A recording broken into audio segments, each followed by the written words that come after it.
They should have took Caleb Williams.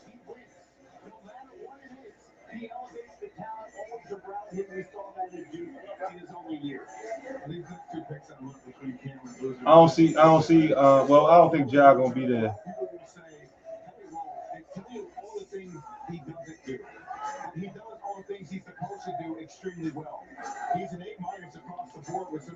He gonna be 20, 20, 10, and 4.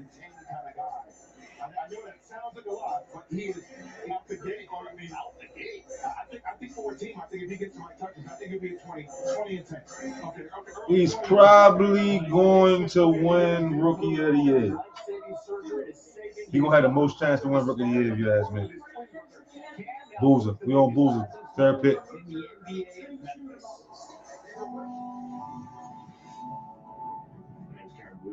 Caden and Kamani, my brothers, we've got a great relationship, super close, a lot of competition. The draft going like I thought so far.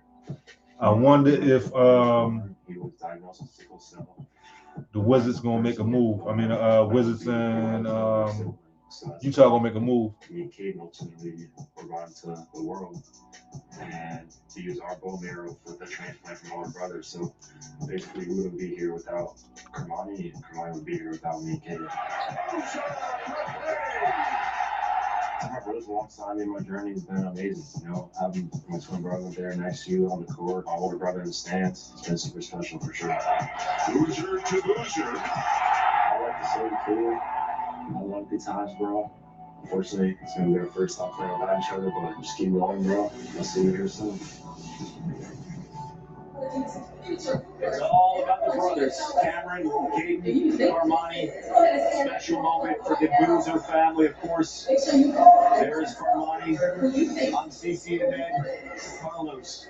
Has been there every step of the way for his son. Let's go to Lisa Salter standing by. I am so happy for you guys. Like, I have known you guys since you were little and all, so I just feel so much happiness for you guys right now. But for you, Cameron, just you've known this moment was coming, right? What's it like when you finally hear? Did the other brother declare for the draft? Did Caden declare for the draft also? I wonder if Caden went in the draft also. You guys came into the world with a purpose, and that was to say your older brother Carmani, who was That's the new Caden, the new the Nash. Yeah, we're going to come up with this our moment. You know, as a family, you see us all sitting here. You know, I want to be here without any of these guys right here. Is Boozer good enough to get his brother on the team with him? You know, it's just a great feeling to be here with them. They're there with me every step of the way. So. Anybody know whether Boozer is good enough to get his bro on the team with him? What's it mean to you to know that your brother, little guy, your little brother, probably a little taller now, but your little brother is the number 3 pick in the draft? Good news, everything he does. Works hard. God damn, yo. I'd be mad as shit if I was the one that ain't get to be 6'10". And for CC, I go back to, almost 20 years ago. You guys were dealing with so much fear. I know he used to about now, but damn, yo. Now here you are, 19 years later, all of You're twin, yo. You're twin, yo. All the other twin good too, yo. I think it's really just faith over fear. So, we battled that adversity as a family, and now we get to celebrate as a family. Okay, you got mix on mix. And I just couldn't be more proud. I like it, mix on mix. I just keep thinking of the kids in their 3 Bulls jerseys. She got a little size on her too. That's how you make big sons. That was hilarious. But what have you told Cameron about what to expect as an NBA rookie? Yeah, first, just so proud of him, man. Like the dedication, you heard Carmani talk about it, his sacrifice. He shows up every single day. I'm just happy for him, man. Take each moment, enjoy each moment. Obviously, be where your feet are. It's something you've been waiting for your entire life, and go enjoy it, man. Go enjoy it. Congratulations to all of you guys. I know this is a family. So you got to get some of the guys in the string. Thank you. Appreciate it. Lisa, thank you so much. Highest drafted son of a former All-Star in NBA history. That is Cameron Boozer, son of Carlos. Take a look at this. Kevin win the Wooden Award here. How about that list that we saw Boozer join? Kevin Durant, and then you see Anthony Davis, Zion, and Cooper Flag, and Boozer joining that list. And you know, Lisa talked about knowing Cameron when he was younger. You knew him when he fit right here in the palm of your hand when you played with Carlos. So him and his brother Carlos picked me up the first day of school down in North Carolina, Greenville Airport. I took him his wedding when he got married to CC, was there when Bobby was born. I've known Cameron and Kaden for a very long time. It's one of the most incredible stories, and it's very personal. All right, so that's the third pick. The Bulls are on the clock right now. Let's go to the commissioner.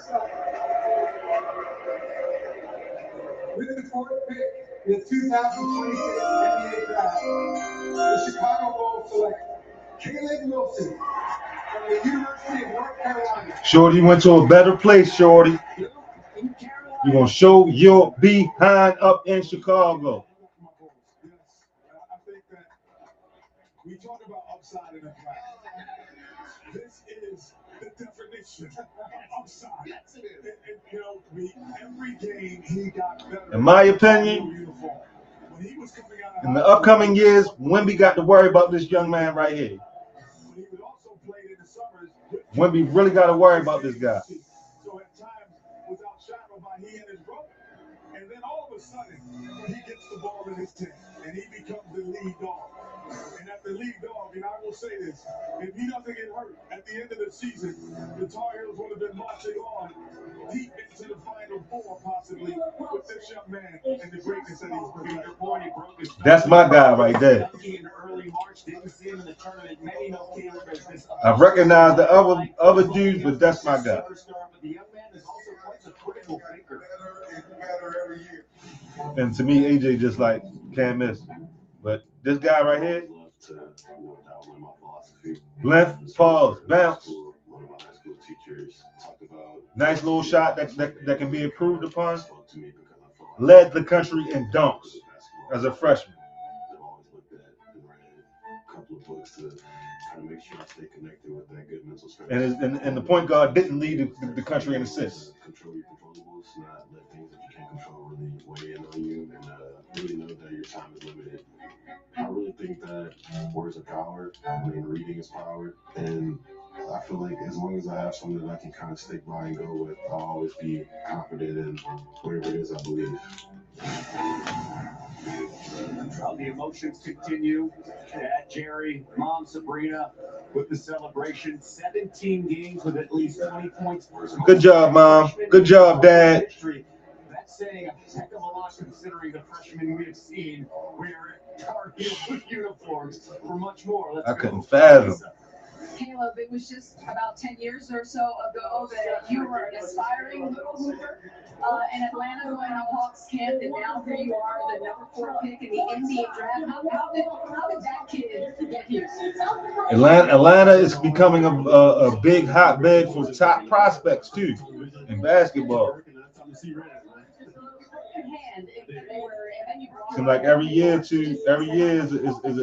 top 5, top 4, top 3 prospect from Atlanta, and he kills when he gets moved. Opportunity to play the NBA, and I feel like if that would have never happened, I wouldn't be in the position I'm in now. And for you as parents, I know how proud you must be of your son, but not just for what he does on the basketball court. He didn't wait until he turned pro to start giving back. He's already done so much in his community in Atlanta. He got that hand. He probably made $5-6 million at North Carolina in 1 year. He's a true lover of the community. He loves to give back and look out and help for as many kids as possible. And it's a genuine, true authenticity as a person. Congratulations to all of you guys. Thank you. Good family, good family, good family. Thank you so much. North Carolina player drafted by the Bulls in the first round. Kobe White in 2019 and some guy named Michael Jordan 1984. He turned out to be a decent baseball player, too. Yeah. You know, the one thing that you look at, we talk about comparisons, and you hear a lot of people say, you know, being able to see him a lot in a Tar Heel uniform, he reminds me of a philosophical Rasheed Wallace more than a Kevin Garnett. I heard the comparison to KG. But I would Hey, the think that Charger. he plays more in terms How are ya? of basketball, moving on the wings. It's more Rasheed Wallace like than more Kevin Garnett. Pound and dice maybe. But I would say again, because of the length and size and how he plays, it's more Rasheed all above the rim. But McDyson is not bad compared, but McDyson is strong. Yeah. This felt like the easiest pick in the draft, right? The way that the top three go, the Bulls just say, Definitely feel like that was an easy draft pick right there. Well, and Caleb Wilson is one of those players, like you mentioned, he got outshined when he was playing with the Boozer brothers in the AAU. But once he was able to have his own space, his own team, be able to flourish, that's exactly what he did. Sometimes people need grass, they need a fertile field to be able to grow. And once he was able to do that, you saw the defense, you saw the offense. I do believe you when you say if he doesn't get hurt, this team's projections in the Final Four will look a lot different. I'll tell you guys this year, we got through a couple of bigs, we got through some large wings. Now we're about to enter the guard scenario where I think it gets very interesting in the draft. Who next up? it feels like starts. Clippers got a new logo. Talented guards that we have right in front of us as the Clippers are on the clock right now. And it all comes down to fit here, specifically. Because you've got guys like Keith Wadler, Darius Acom, Mikel Brown, Kingston Flemings. Anywhere you want to go really comes down to fit, specifically with these guards. This draft, to me, everyone talks about the depth. This draft has a bunch of Dylan Hoppers, meaning they will make key contributions as rookies. Nigga, if this draft got a bunch of Dylan Harpers, the NBA about to be lit. What the fuck you talking about? They're going to come into their role. Right away. All right, keep in mind, it's the Clippers who have the pick here. Let's go to the commissioner, Adam Silver, with the 5th pick in the 2026 draft. In the 2026 NBA Draft, the LA Clippers select Keith Wadler from the University of Illinois. What a journey for this young He all right. I don't like his athleticism though. kids that were top 100. I don't like the athleticism. I would have took Acom. You're thinking too hard. In one season at Illinois. One season in Illinois, a guy who I would have took Acom. What's up, Josh? The Clippers traded and they got Darius Wallace. There's no need to try to get a young point guard that would have to be behind a future or an all-star. This dude a point guard though. Two guard was in need. This was a need pick. Maybe not best player available, what you want. That's not the one I would have taken. Shoot the basketball. A guy who played in Illinois, he had no dunks in the whole year. Look, an average 18 points. You know, not many people thought Keaton could get to this moment tonight. I ain't picking no 6'6" nigga that don't be dunking. At the Big Ten freshman of the year has proved everyone wrong.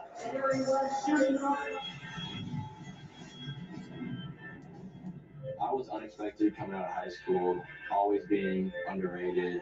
People didn't believe in me. Just knowing that I had to go out every game and prove myself. They must think this dude Steph or something. That I can compete with anyone in the country.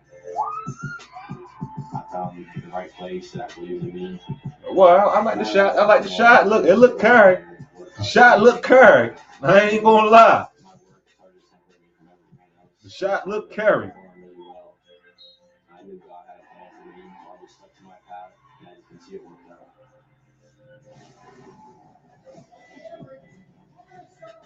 Young man added 20 pounds to his frame over the last year, and now he is going to LA. He's standing by with Lisa Salters.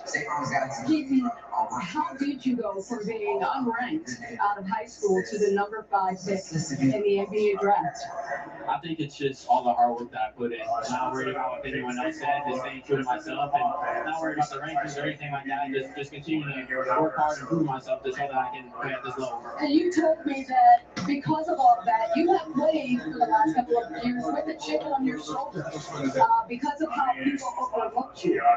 Will you be wearing that same chip in the NBA? I will. It's something that I can't change my mindset with. I got to continue to prove myself to show everyone. Oh, white daddy. Okay, you got a twist. Mom and Dad, I want We got a twist. We got a White Daddy alert.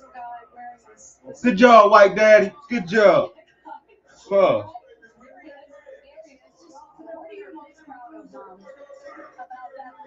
White Yo got a nice baddie too. She a smoke show.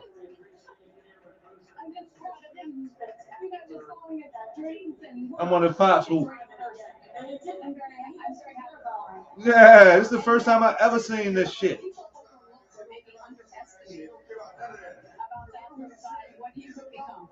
He may have a baby face, he may look younger than most of these guys, but he's a killer on the court. We saw that from the day he was born. He's just a competitive kid. He's just wired that way, and I think just a lot of people overlooking because he's a little bit slight in build and a little bit younger looking in the face. Look forward to watching you keep your baby. White Daddy just felt the cheat code. Give himself an NBA son. Damn, I'm about 6'2".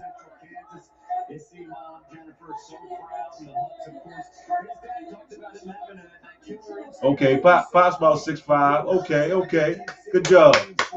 Way to boost that DNA, white guy. Good job.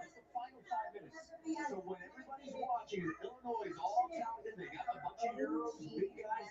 It was this young man who stepped up. So look, his shot making is similar to Jalen Brunson in a little bit.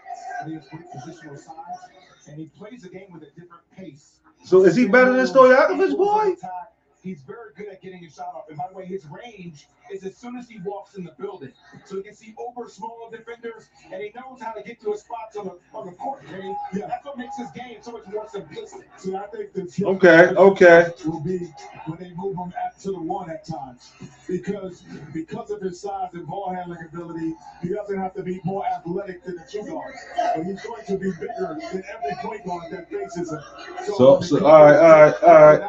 And they move him to the one. I think that's when he's going to thrive the best. Kind of a similarity to Tyrese Halliburton at times. When you move him to the one, when he was in Sacramento at the two, playing behind the Aaron Fox, we didn't know how great he was. I'm gonna give you a chance, Wagner. When you're playing against bigger, stronger two guards, that might not be the best place for him, especially until he physically develops a little bit more, gets stronger, gets more of that. What bigger, stronger two guards other than a Jalen Brunson? I mean, not Jalen Brunson, a Jalen Brown, or somebody like that. It ain't many abusive two guards in the league for real like it used to be.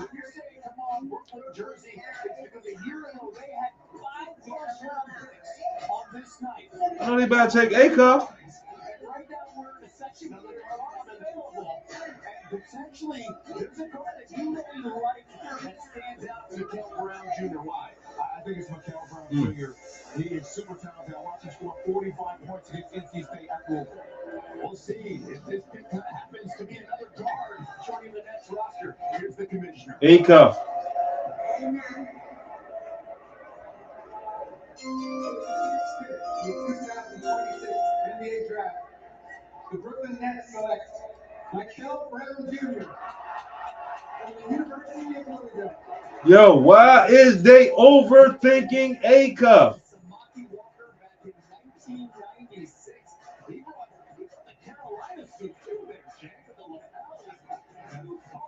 He dropped 46 points in there.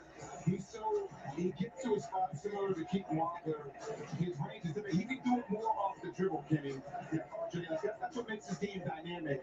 Whether you put him in pick and rolls, whether you put him on pin downs, he can create things off different scenarios offensively. And once again, like that range extends it. Now, it's interesting. They have to have a lot of guards. There will be a lot of guards actually playing to see who gets a lot of playing time. But I love his upside ultimately. Even if you look at OKC, how many guards do they have on the roster? And if you look at the way the game is trending, you want defensive guards, they even traded players, they bring in Jerry McCain. So to have a wealth of guards, especially defensively, I think that I love this pick. I love what they're doing. Joe signed, and I think they got a very good one. Mikael Brown, of course, seeking a dream as it continues. I mentioned he dropped 45. Yo, why they playing with A-Cup like this, Pug? Shit, I already know. Well, I wouldn't have liked to see him go to Brooklyn, but that last pick, that fifth pick, trash. You talking about Wagler? Yeah, what I'm telling you now. Yeah, I don't know all that shit they talking about him. I do not see that. You talking about Wagler? I mean, I'm looking at the highlights. He looked good in the highlights, but like he kind of. I watched the game. Yeah, that's what I'm saying. He ain't look like that in the game. That's what I'm saying. He's soft and he's slow like slow mo. Yeah, I think they think he's Steph or something, yo.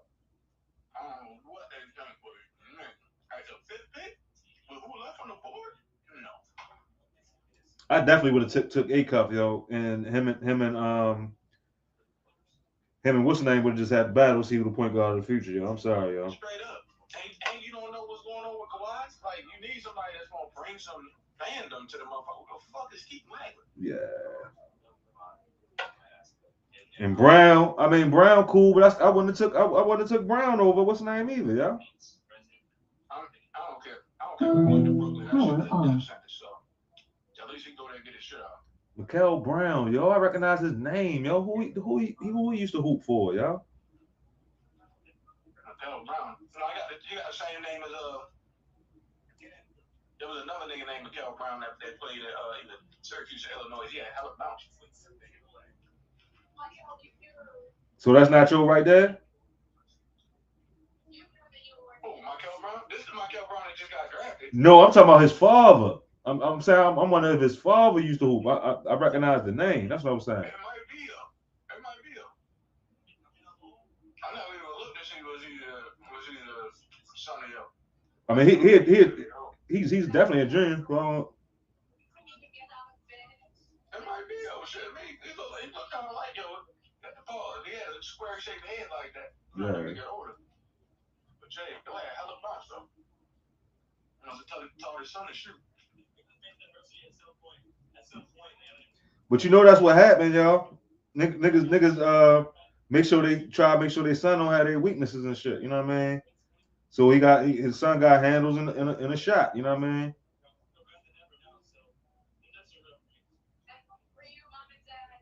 I can't believe it. Them niggas took that. Fuck. I mean, that's on them. But that means A Cup gonna end up going somewhere kind of all right though. Yeah, right. That's what I'm saying. I was already saying it probably benefit his career though. Now. Yeah, he fuck around, go somewhere, and have a Harper type season. Who the fuck left? Because as of right now, as far as touches, Bulls gonna get the most touches, yo. He the head. I hope A Cup go to Atlanta. I don't want nobody to go right here. I forgot the Kings had a pick. Trash. They need to move the Kings. They need to blow the Kings up. Yo said they need to send him to Baltimore. Yeah, for real. Now they send the Baltimore Kings over here, we be looking good. Real shit. We ain't going for that shit like Sacramento. They should have sent us the Clippers for real, yo. That'd have been perfect, yo. That's some boat shit too, yo. We got Clipper shit. We used to have a Clipper shit right down the harbor and shit, yo.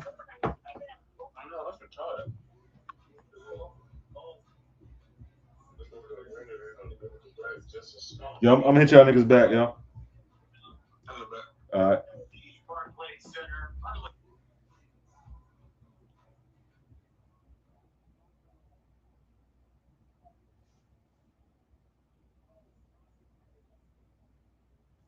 We just now talking about that shit.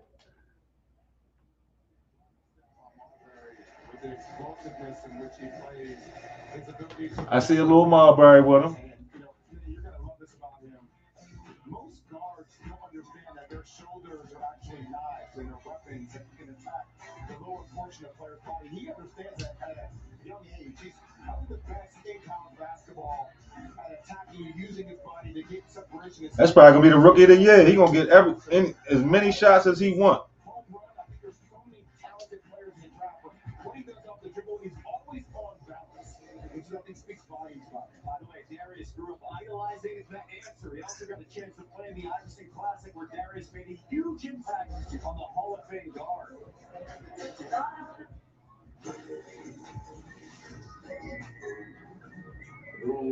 I was like, my dad's favorite player.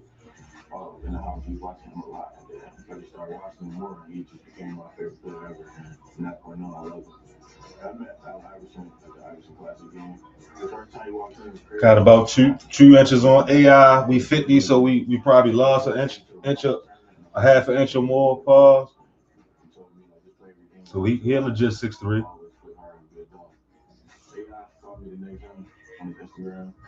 I was excited for sure shot, but it just gave me extra motivation for sure. From that point on, it's been a great relationship. I guess at this point you a fucking sleeper in the draft.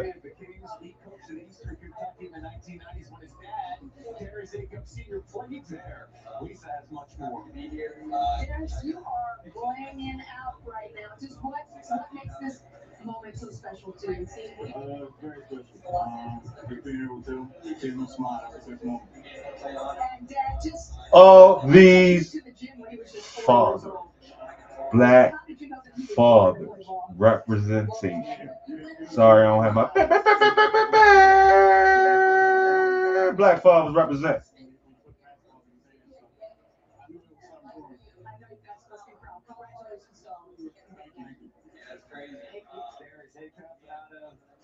Arkansas 30th lottery pick, coached by John Calipari, breaking a tie with Coach K for the most as we are 7 picks here at the NBA Draft. We'll be right back after these messages. No hanging on chicks, just parents and they sons. No hanger oners. Life comes at you fast, whether you're ready for it or not. Everything has to come to an end. Yeah, this had Shorty visit the Chicago last couple episodes.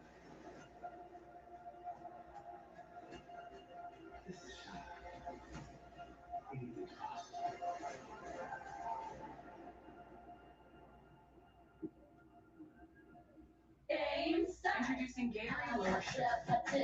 No artificial colors, no artificial flavors, no artificial sweeteners, and 75% less sugar. Gatorade lower sugar hydrates better than water. Old bags get you in big fees. One shot, keep bags feed free and build your crib.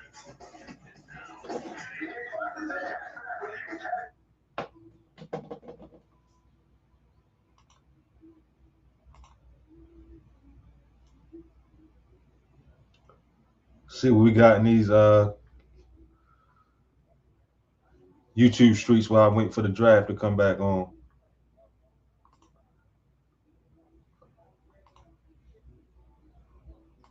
Let's see what they talking about with this Pooh Shiesty shit.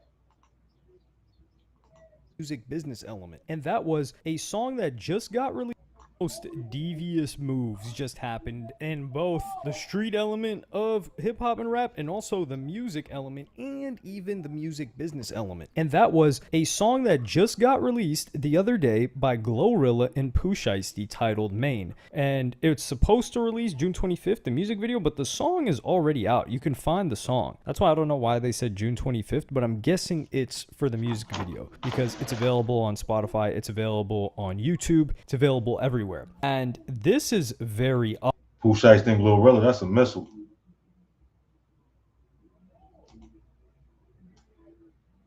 odd because a little bit of background information. Number one, Pooh Shiesty is currently locked up right now, and he's awaiting trial for the robbery of Gucci Mane, the alleged robbery of Gucci Mane. And after that incident, Gucci Mane left and made a song telling on himself and telling on Pooh Shiesty. And this was one of the most horrifying moments in street rap history. Like, we had a lot of people just showing their hypocrisy, saying, man, that's a grown man, he's about his business, this and that. But the point is, when this robbery happened, it was allegedly on January 10th. 2026. These dates are very important, so you're going to need to bear with me here. January 10th, and there had already been rumors circulating that after Pooh Shiesty had gotten out of jail, he wanted to get off of Gucci Mane's record label. There was some incidents going on.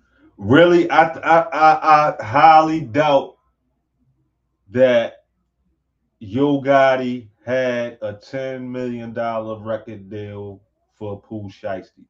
I think he gaslighted Pooh Shiesty with that $10 million record deal so that he can leave Gucci.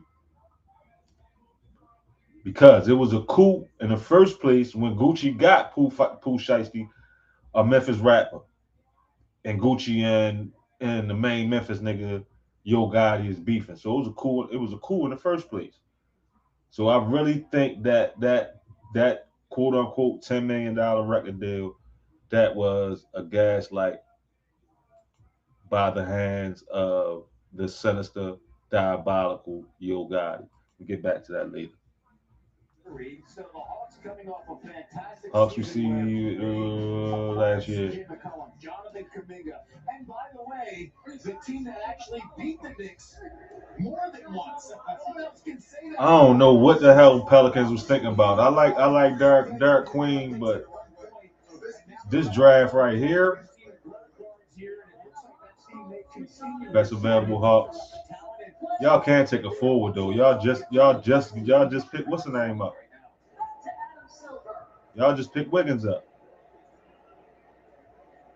With the 8th pick in the 2026 NBA Draft, the Atlanta Hawks select Kingston Clemens from the University of Houston. That's a good pick. That's a good pick. I like that. I like that. Shorty get busy. Shorty get busy. He play defense. He attack. That's a good pick. They need some nice guards. Some of the other draft picks are ahead of them. I like Shorty. Might have to wait 2 or 3 years to be playing. As you said, the New York Knicks, the only team that played the New York Knicks to some type of tightness was the Atlanta Hawks, where you were in doubt that they might not win the series. But this young man can score the ball, but if you play for the University of Houston, We'll play defense. and if you come here, you're going to defend with a Hawk team that can really defend the basketball. They don't have good length, but and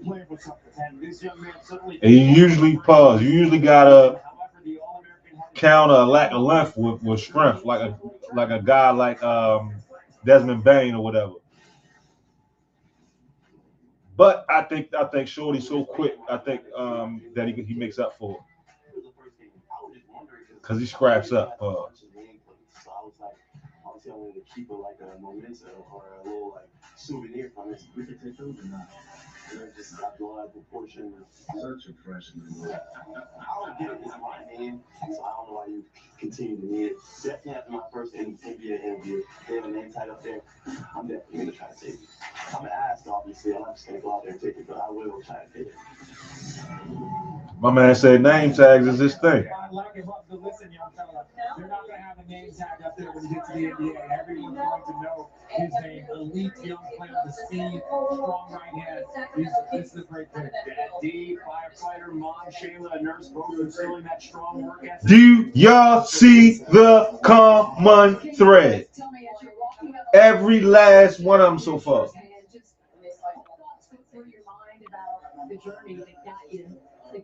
Every last one of them.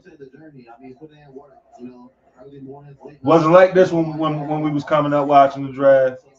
Was not like this.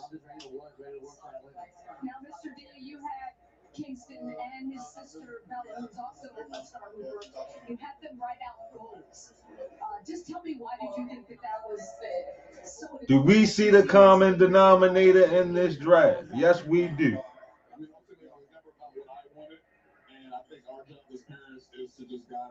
Even white daddy, pause. All these black boys came up with their dads.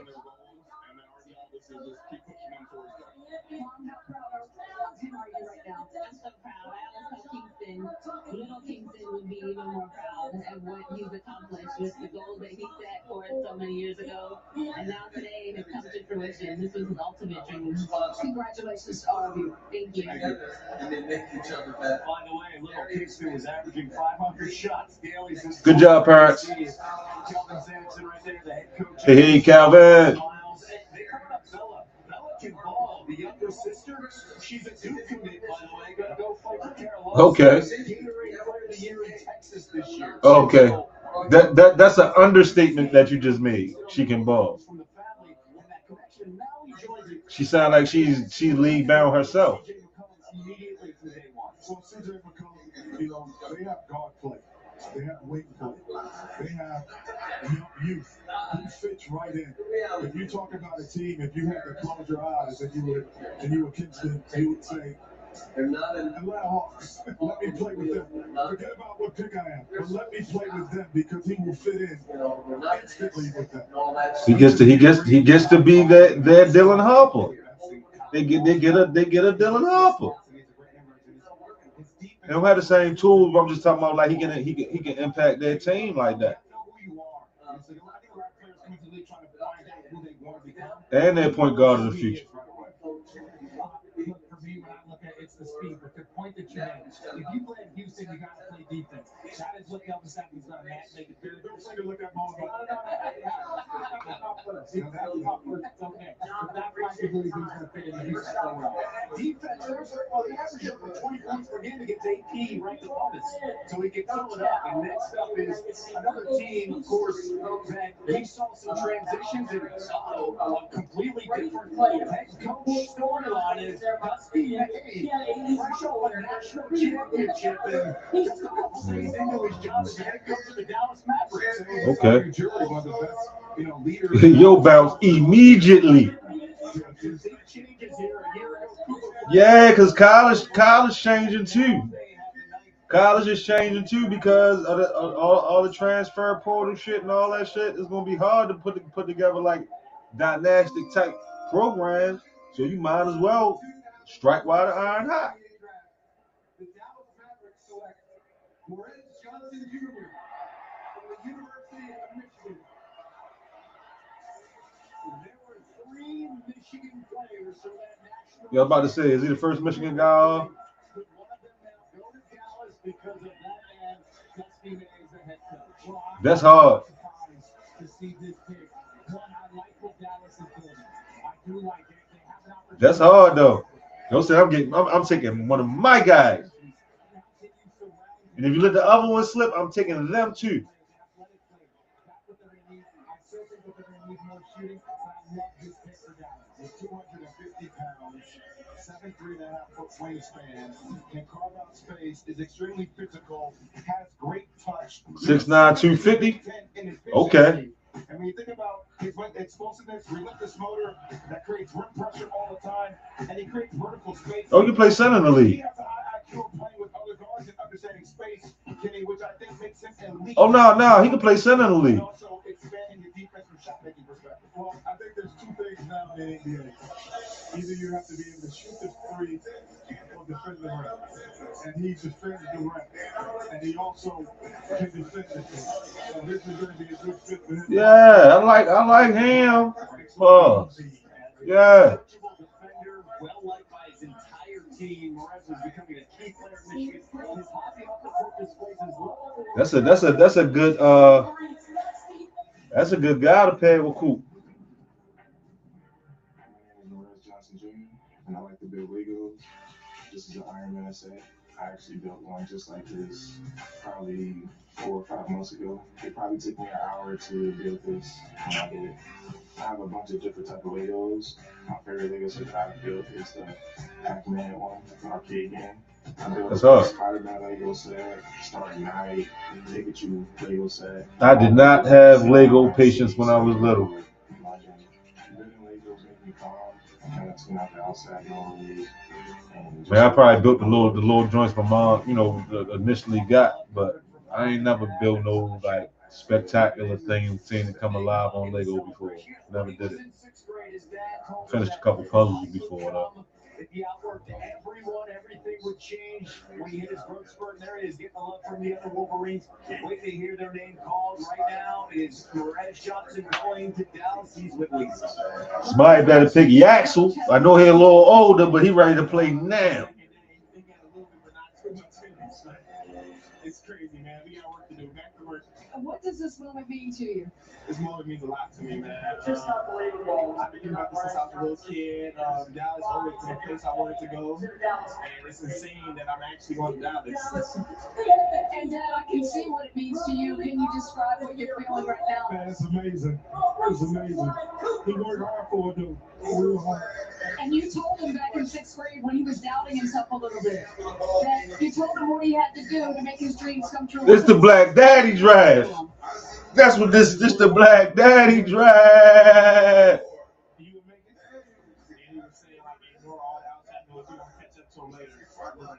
So what do you think about following Coach May to Dallas now? Man, it's insane. The mission to mass now.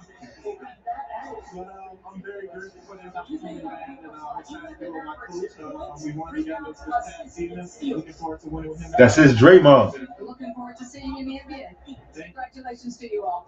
That's his Draymond. Thank you so much. You see the emotions, of course, from the announcement. To me, watching them play against Arizona, they were the best team in the country. Now she got teeth already. Dang. Right now. Now, is he going to be the best version of himself? No. But can he step on the court against other grown men and use his physicality defensively? 100%. He has all of those tools, and I think that's the perfect place for him. You got a lot of upside. A whole lot of upside. High. He got a high floor and a high ceiling.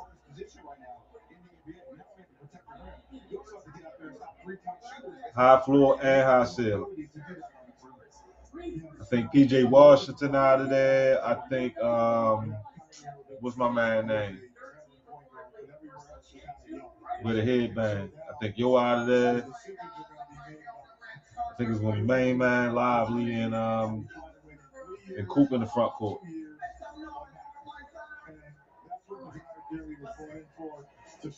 Who up next? Milwaukee up. I want to tell you, May's been a head coach there for 2 days. 2 days essentially. And he took the dude that he coached. So I think you're going to see more of a trend with college coaches, considering everything with NIL and raising capital and dealing with agents, transitioning to being more NBA coaches because they're better at finding talent. By the way, Michigan's team is really big. Across the board, I agree with that. Rebounds, and he led the team in double-doubles. So he stood out, especially when you talk about that stat with the rebounds and the hustle. And now we have the Bucks on the clock. So one of 8 teams that have 2. Oh, they gave up Khalil Webb. And the reason why they got that 13th pick. Okay. Trade. Here's their pick at number 10. And here's a look at the trade, of course, that we talked about briefly. When you look at Milwaukee, you get Tyler Hero, you get Ware, you get Hopkins, plus you get a slew of assets and picks here. When you look at this team, where they should be going, what do you think? I like my guy, Brandon Burns. I like him. I think he is a very complete player. You guys talked about how he's doing Harper type. The ability to finish through contact, to be able to score in the paint, run in transition, create shots for others. I think to me, he is the best player on the board left. So for Milwaukee, if you're in a rebuilding phase, and I understand you have Tyler here, but you have other players. But we talked about Khalil Webb. He about to become Lou Alcindor down Milwaukee. Don't sleep. Watch. It'll be a whole bunch of 20 nights.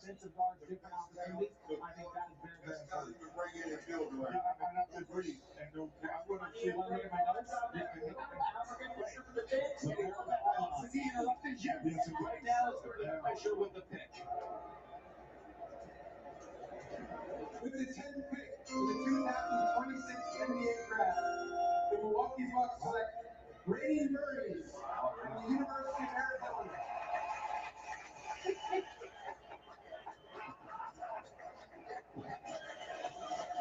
Brady Murray, we've got one big fan right now as he goes to Milwaukee.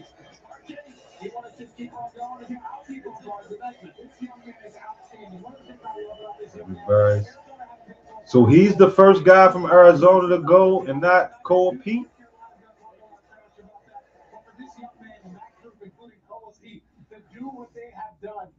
Season long. Wow. Them and Michigan were the 2 best teams. I like it. The 1-2 hand up. He's got physicality. He can play through contact. The one and doneers that played on the team that LeBron's son went to.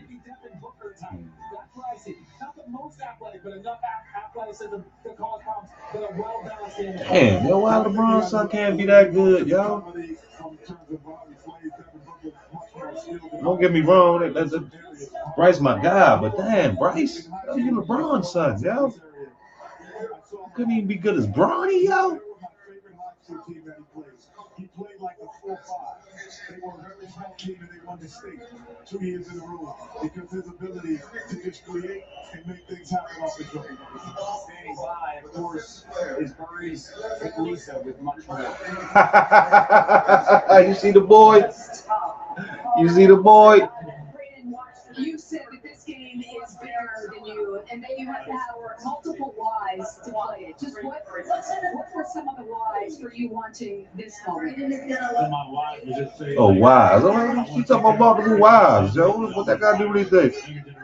Black Daddy alert. And also, I want to be something that's bigger than myself. You know, just try to be the best version of myself each and every day. And you told your dad that this moment is ours. You said exactly. These is real. These ain't no show up to the draft fathers. These is everyday fathers. This is the Black Daddy draft. What does it mean to you to hear him say that? The moment belongs to both of you. That him being here belongs to both of you. Oh, man, it's hard. I mean, he put a lot of hard work in, a lot of sacrifice. He could have went down the wrong way, not listening. He's really respectful, great character, and we really appreciate it. Got yourself a big, tall white woman. Smart. Now I ain't talking about the white part. I'm talking about the big, tall.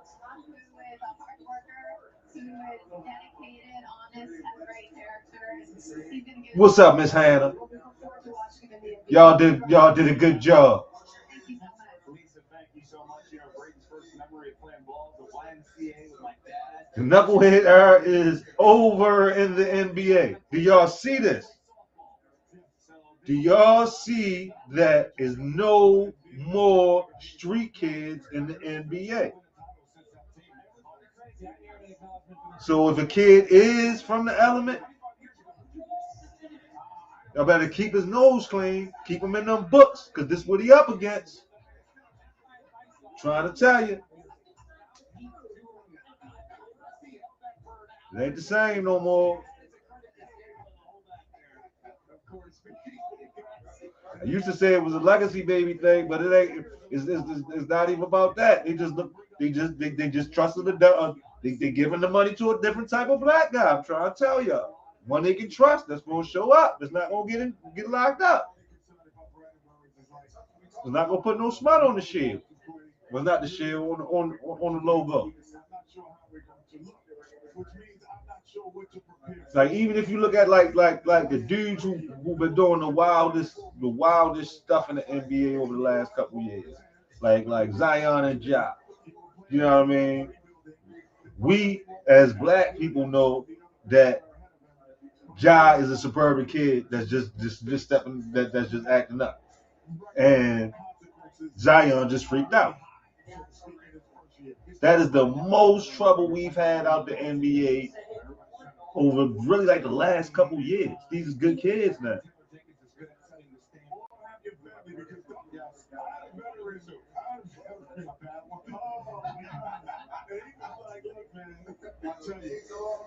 So if you hooping and you from the hood, I mean, you better be LeBron. Talent pool too big.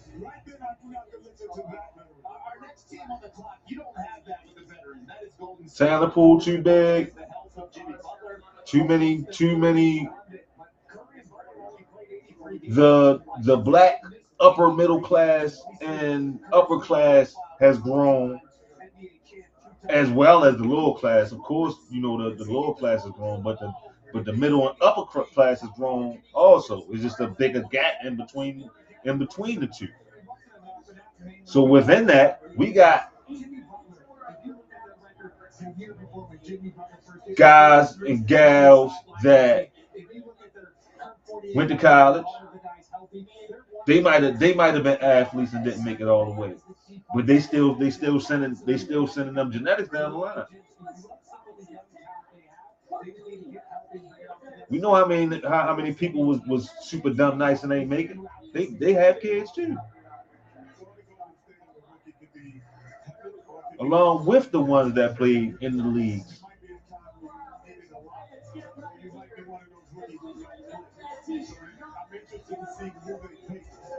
So if you're getting it out the mud, better stay out the bullshit. I wonder what Mikey Williams, like his family makeup is.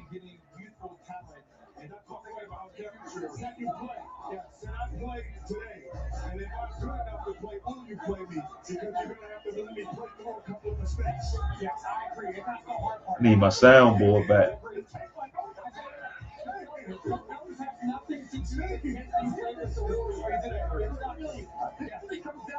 Maturity in the player that they draft.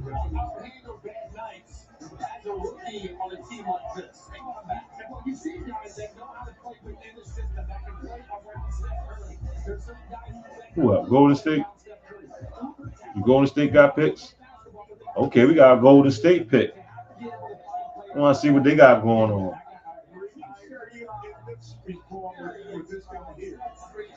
Golden State Warriors will take a player who can play off the ball because they have two guys who dominate the ball. So Jimmy Butler ain't no guy no more. I do not believe that they will draft someone who needs the basketball. Who's the guy then, Jay Will? I don't know. I think they might go big. The outside guy, the guy 6'10", 5'10", has soft touch, can shoot. Oh my God, take Yaxu. Yaxu Youngenberg. Take Yaxu. Yaxu Londonberg. Perfect for them.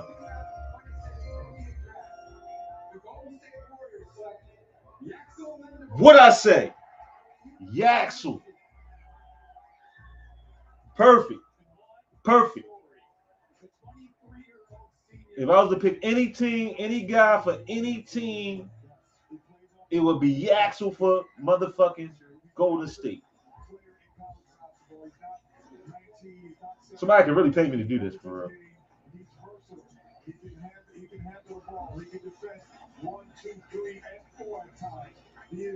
Some more athletic Draymond Green.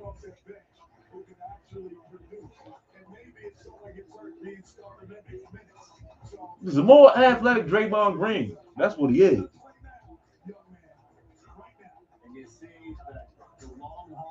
I like to see a 23-year-old go in the first round. Good job, son.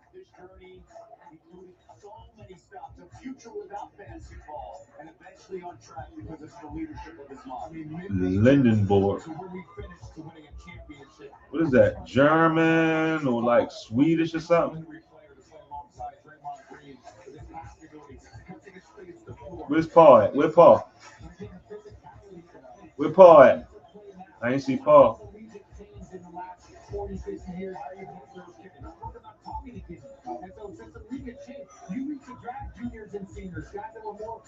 How your name become Yaxel?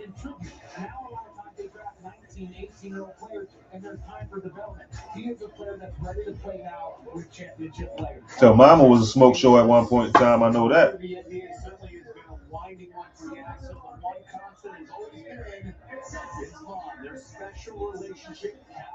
I know you feeling that, Shorty, because you took the long road too. All these one and doneers, you took the long road.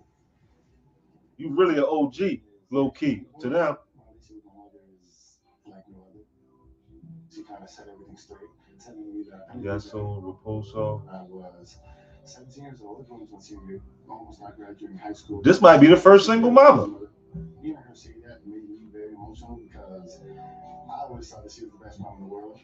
This the first single mama. I worked like two jobs at a time, 3 jobs at a time, just to continue to keep me and my 3 little sisters. Good job, mama. And she sacrificed a lot. She put her dreams, her goals aside. Yeah, she was a smoke show, I can tell. And I wasn't, using that. They definitely lit a fire under me and just do a lot more for the family. She's been diagnosed with cancer. All right, so some big athletic nigga named Londonberg came and dropped that NBA seed on you, mama. Good job getting them through. Good job getting them through. So it's basically like you're stronger than you think, you're better than you think. I wouldn't have a little bit of push to it for more than 400. Really, my favorite story of the night. And here's Lisa with. Good job. Good job. I can see you're both still You see, feeling it. but you see, all them one and doneers had their daddy with them. Main man had to take the long way. Good job, mama. And he's a good kid too. You can tell. We all saw you share a long, tearful hug with your mother when you heard your name announced. Just what was she saying to you? So, only one that got his daddy up there, and he's squeaky clean. That street shit dead in the NBA. You were kind of lost. You didn't see a future for yourself. Just how did that kid get here? I think I was gonna have it. She pushed a dream, forced me to go out there and step into the world and then become a man. You know, I had no choice but to go out there and do the best I could. So I found every day to be a better man, be a better person, and just do the best I can for her. So everything I did. And now your mom is facing a challenge of her own, battling cancer. Just how special is it to be sharing this moment with her? It means everything to me. Just the least I can do for her. You know, she's done so much for me. She's put her whole life on. And you can help.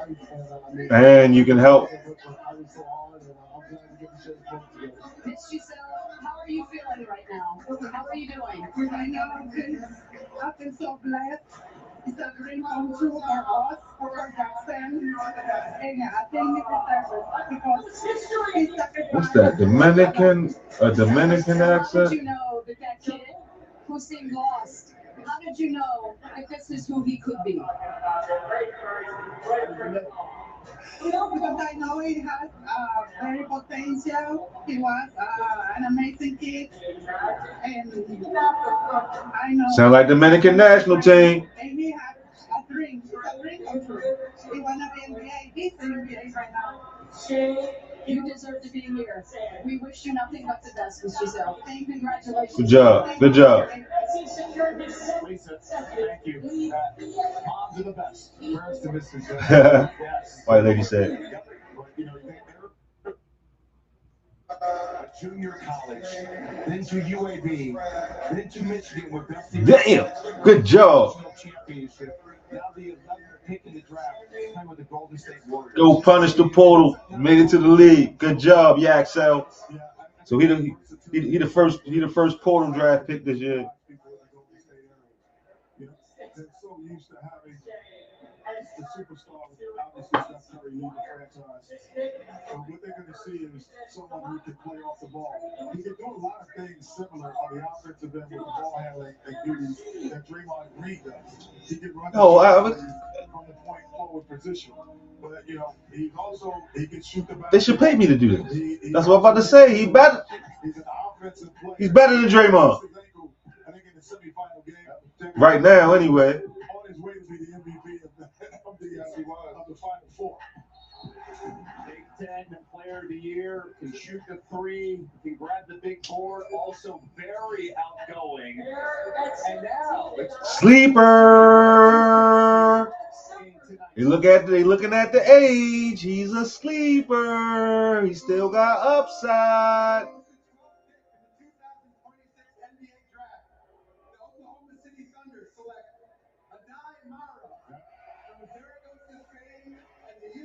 That shit was like that shit was etched in stone.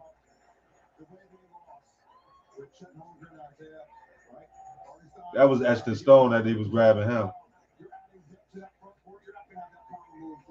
That's all he got to do is agility work. This is the counter Victor Wembanyama. Yes, 100%. And also, how do you have this kid on your roster at UCLA for 2 years?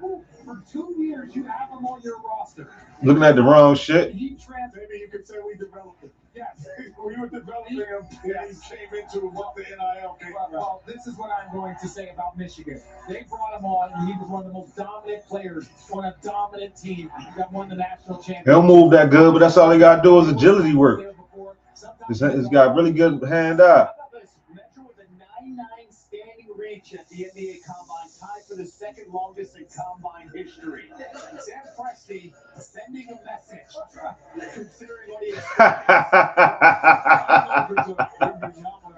thing, but it's a size thing. I think overall, the Oklahoma City Thunder, Chet Holmgren, is better suited to be a 3 and not a 4-5. So when you put him on the 3, now you can put him on the perimeter and for extended minutes, 8 to 10 minutes in a game.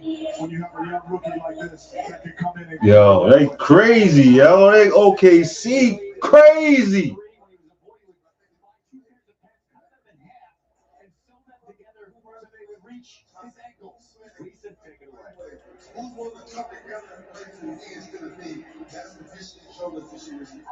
This shit about to get wicked.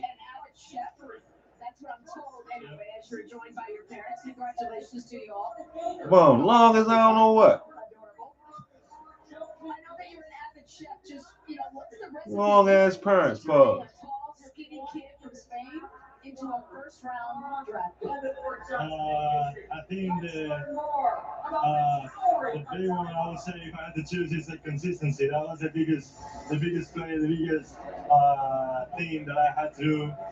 Being patient, to be from that little kid right there playing with the basket to just being selected. And you started playing pro ball in Spain when you were 16.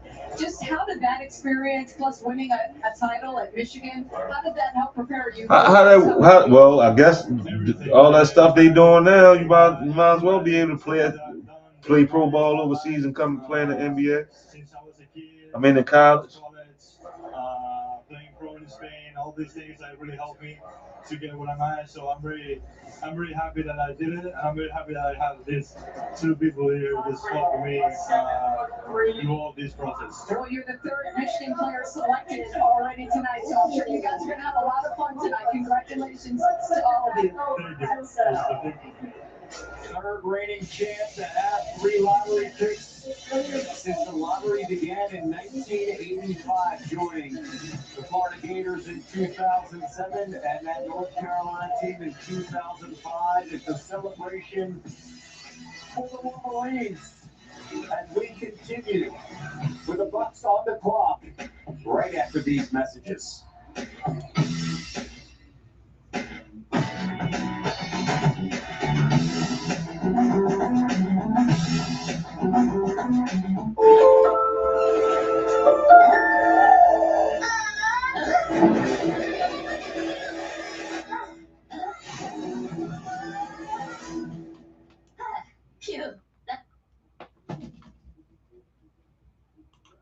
See what's up with Pooh Shiesty and Glorilla.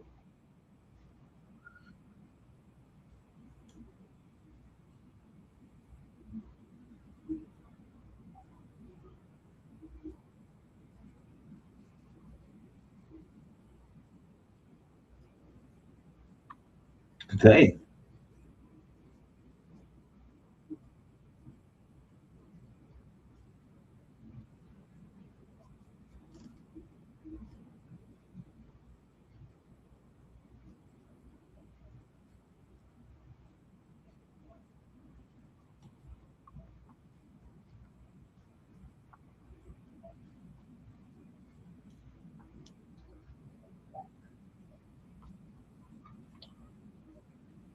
All right, we know all this.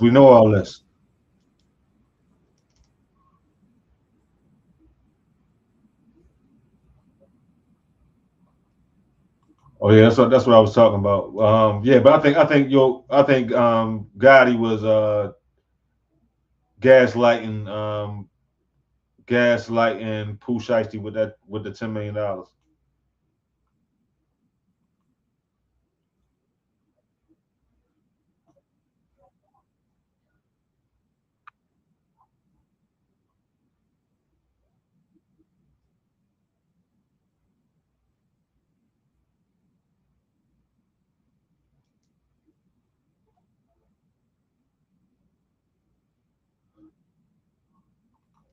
And I think that's really why Pooh Shiesty didn't sign with Gotti. Honestly, I think it's because he didn't want to have to choose between Dolph and Yo Gotti, because that's automatically like you put yourself in the beef. And look at this nigga headline. That shit crazy. I know my shit pushed back a little bit because of age, but damn, that shit is ridiculous, pause.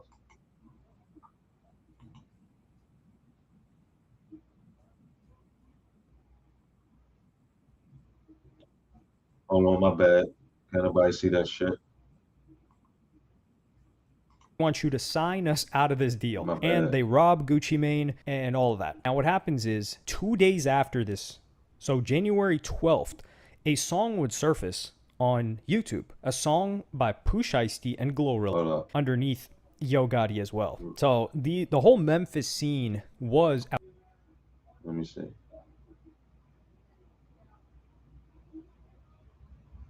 Hold on, hold on, hold on. These guys see this nigga headline real quick. That shit. might also be signed Thug and Yo Gotti. That shit right there. That shit ridiculous. Pause. Like I said, my shit pushed back, but look at that shit, man. That shit bad. My shit pushed back because of age. His shit pushed back because of forehead. He's very good at getting people to blow up. I believe Big 30 might also be signed to CMG, because if Moneybagg Yo, he was signed to Yo Gotti, I believe, and Moneybagg Yo signed Big 30 underneath Yo Gotti as well. So the whole Memphis scene was at one point split between Dolph and Gotti. Dolph unfortunately passed away, and he was more independent than trying to get a bunch of people underneath him. But Yo Gotti has had beef with Gucci Mane in the past, a long time ago. They're definitely not on good terms, that's for sure. And January 10th, that supposedly happens, in that they hold him up allegedly at point and say, yo, we want some of that. We want you to sign us out of this deal. And they rob Gucci Mane and all of that. Now what happens is 2 days after this, so January 12th, a song would surface on YouTube, a song by Pooh Shiesty and Glorilla with a feature from Yo Gotti titled Amen, and this was on January 12th, 2 days after this alleged robbery. So this song either was just recorded, or it had already been recorded prior to this alleged robbery that happened. I believe it was in Dallas, Texas, I think. Not the events, where the event happened doesn't really matter. But this would come out, and on this page on Looney X on YouTube, it would say this isn't a real song, it's just a demonstration. Now, this is actually a real song, because the new song, Amen, with Pooh Shiesty and Glorilla's verse is the same one that's on here, or chorus, or whatever the hell. Yo Gotti is no longer on the final song, and Pooh Shiesty is on the song. However, when you look at this song, Pooh Shiesty's verse is the only one that's muted on the January 12th song that released. So this means that this song was already made. It was a real song, even though this page was saying that it was fake. The music video was fake, obviously, because they hadn't filmed it. But for Pooh Shiesty's verse to be muted, that means that there was copyright that got hit on this page. So the options are, like, let's say I have music on a YouTube channel and someone decides to hit it with copyright. You can either mute it, or basically you have the option to mute the track. So what likely happened is Pooh Shiesty's team, or Atlantic Records, or Gucci Mane, get that out of Miami. here. And the uploader opted to mute it, and he's like, okay, Got a lot of let me just mute it. A whole lot of upside. Important? Because that's a good pick for them. Pooh Shiesty, he's locked up right now. This song comes out. So how is Nate Ammett? That's a good pick for That's a good pick for Miami, because if he end up being fucking a KD type, you know what I mean? They done stole him, because he got top 5 upside.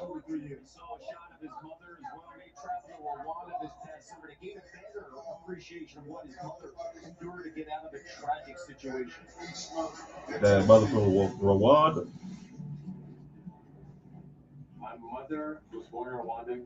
Fortunately for her, you got a white daddy? To get a scholarship to become a nurse and get out of Rwanda before the genocide happened. However, she did lose a lot of her family members. She went back to Rwanda. A lot of our family members. She met my father. Wow. White daddy number 2. Good job. Before my season in Tennessee, I got to see the genocide memorial. Kind of opened my eyes to the perspective of, what these people have gone through, and what my mom means to me, what she's gone through, and how strong she was in spite of what she went through. Let's go to Lisa with. Wait, no. White dad number 2 representing. I want to ask you, when you got drafted, we saw you on the phone. Like, who were you talking to? Talking to the Milwaukee staff. Super excited to have me. Dad's father old as shit. So I'm super excited. Now, you've said that no one gets to decide the type of Damn. player that you are, only you. Just when did you decide that you wanted to be an NBA first-round draft pick? I would say probably my, when I first started playing basketball, my brothers in the back at the park, just realizing how much the game. Help give him the height though. And this is your moment, I know, but I know that you also wanted to share it with your mom because of everything that you went through, just your difficult journey from one Which one is he? to the United States. Just what has your mom taught you about, what was going So how old is father? Y'all think how old y'all think his father is? About 65? Or he just 60 and look super old? See,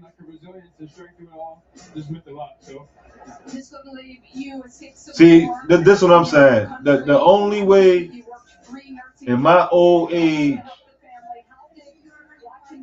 that I would have another kid is if I got a shot at an NBA kid. You know what I mean? If I got a shot at an NBA kid. And my six feet ain't gonna do it. You know what I mean?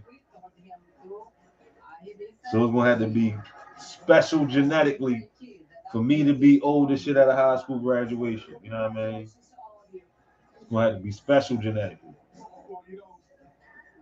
Like I said, he has versatility. He has so much upside. Yo, tall as shit. Yo, like 6'11". Some guys up here. Yeah, that's a lot of upside. Nah, that's a different 6'9" though. Supposed to dunk that. Still though, he made it. A nice shot. I think he started late, but that's but he got soccer feet though. He considers Kevin Durant the GOAT, but when you look at his size, his length, and we had, Jake will talk a little bit about that wingspan, a standing reach is second among forwards, and he can continue to grow. Well, he can continue to grow, but also it's like when you talk about filling out, when you talk about defensively, the ability to make plays, whether it's steals, block shots. That's a steal. These are the things that are key. I'm talking about on all. He was up and down. He disappeared from some games this year, but that's a steal. At 13. It's an old school approach, Kenny, too. He'll just put you on your his hip and walk you down the court. Yeah, Ammon is a steal at 13. Jimmy Haslem also is the owner of the Bucks and I think the owner of Tennessee. He's seen a lot of impact on the floor. He's not going to get the play. He and Murray will get the play next year. They'll get the play in the States. They'll get to learn the league. And when they come back in their second year, they will be really efficient. I think the first year you're filling out everything. You're trying to figure out who does what. Then you have a scouting report. And Got New York and Las Vegas tonight too. A lot faster than some of the other guys that will be drafted from 13 and beyond. What an interesting cast of individuals in Milwaukee now between Tyler Hero and company, and now the young squad. Like, how do you keep all that together? And we'll find out more too with Taylor Jenkins as their new head coach, as well as they move on from the Giannis era as he goes to South Florida, and the Miami Heat will try to fill out that roster with Bam Adebayo and Giannis down low and inside. Right now we have the Charlotte Hornets that are on the clock here with the 14th pick, and they hit a jackpot a year ago at Continental. They did, but god damn, they got their first pick is at 14. When you see that right now, what do you anticipate? Well, they have almost everything that they need. You have Continental. You have Brandon Miller. You have so much talent. I think you start looking at more depth. I'm very, very excited to see what direction they're going to go. More shooting and defense. Might have to replace Bridges. Brandon Miller played a 3. As part of the deal to be finalized later, No. the Miami Heat are trading Okay. the Milwaukee Bucks the draft rights to Nate Amen, the 13th pick. Pick. You pick a similar player? In the 2026 NBA Draft, the Charlotte Hornets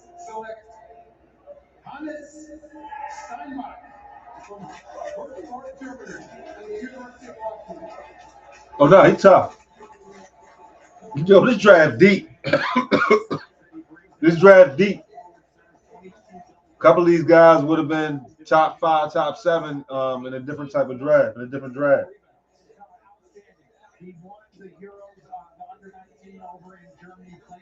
Yeah, he tough.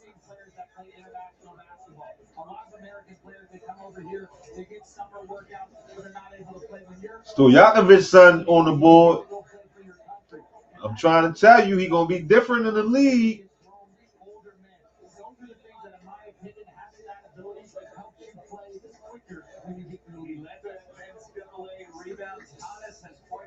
Connection with one of the NBA's greatest players, the 2026 All-Big Ten star, even tried to replicate the moves of this NBA Hall of Famer. I first met with Nowitzki when my father played with Dirk in Würzburg. My dad actually used to take Dirk back home from practice and stuff because he was too young to drive, so I think they were really close friends back in the days. And in Germany, I think almost every young basketball player is a big fan of Dirk, so when you get in the gym after practice or topics, everybody just kind of tries to replicate that move. Just think, like always, one of these sleepers is going to become a superstar.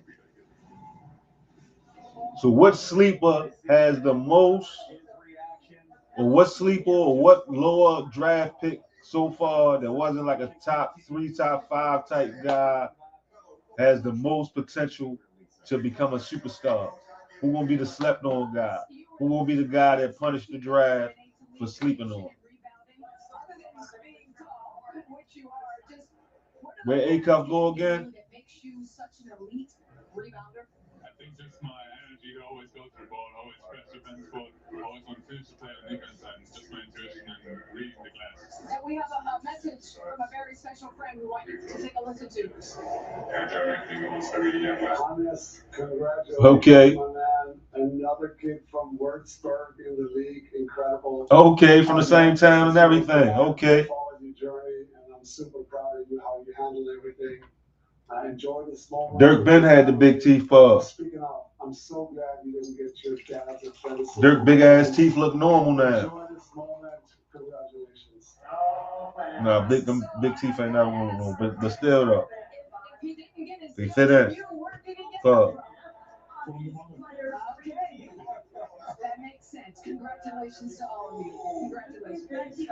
Old daddies represent. Of course, by the way, the dad played, and that is professional basketball in Germany. I was about to say, you tall as shit. This continues here when we talk about the excellence. 13 games with Legacy babies. 10 rebounds, trailing only Cameron Boozer for most in Division 1. I know it's awkward for RJ now. When you see his dad, Hell yeah. It was a big guy. that's what I'm saying about size. Well, Their 1, 2, and 3s are pretty much set. And Charlotte. But at times, Bridges has to play 4 consistently. So now that can move him more on the perimeter, and when you put him into the game. And so I think Bridges is out of there. Flexibility and versatility. Okay, you mentioned size. We're going to bring some size. How about some Carolina Duke muscle? Guys that were AAU teammates, and they went 3rd and 4th overall tonight's draft. I didn't know they was AAU teammates. Caleb outplayed them over the season though. I do think that Boozer's athleticism is underrated the right time, and understated the right time, or are they saying that he's unathletic is overblown? I'm saying that because he's athletic enough. I think it's like an athletic floor for a certain type of effectiveness. And if he's legit 6'9", and he got pretty good length, he built just like his father, you know what I mean? and he got legit length. I think he gets off the floor good enough to dunk on niggas with 2 hands. So that's all you really need for you to be able to power up. And I seen him power up enough and dunk for him to be effective because he can shoot and he can put the ball on the floor. Got all the fundamentals and a little tiny bit of wiggle. I think he's gonna be all right. Nah, sounds like I'm gonna try and sell you an extended warranty. How about Petey? Like really, Little P or I wonder if they already got the odds up for the awards because I like you too.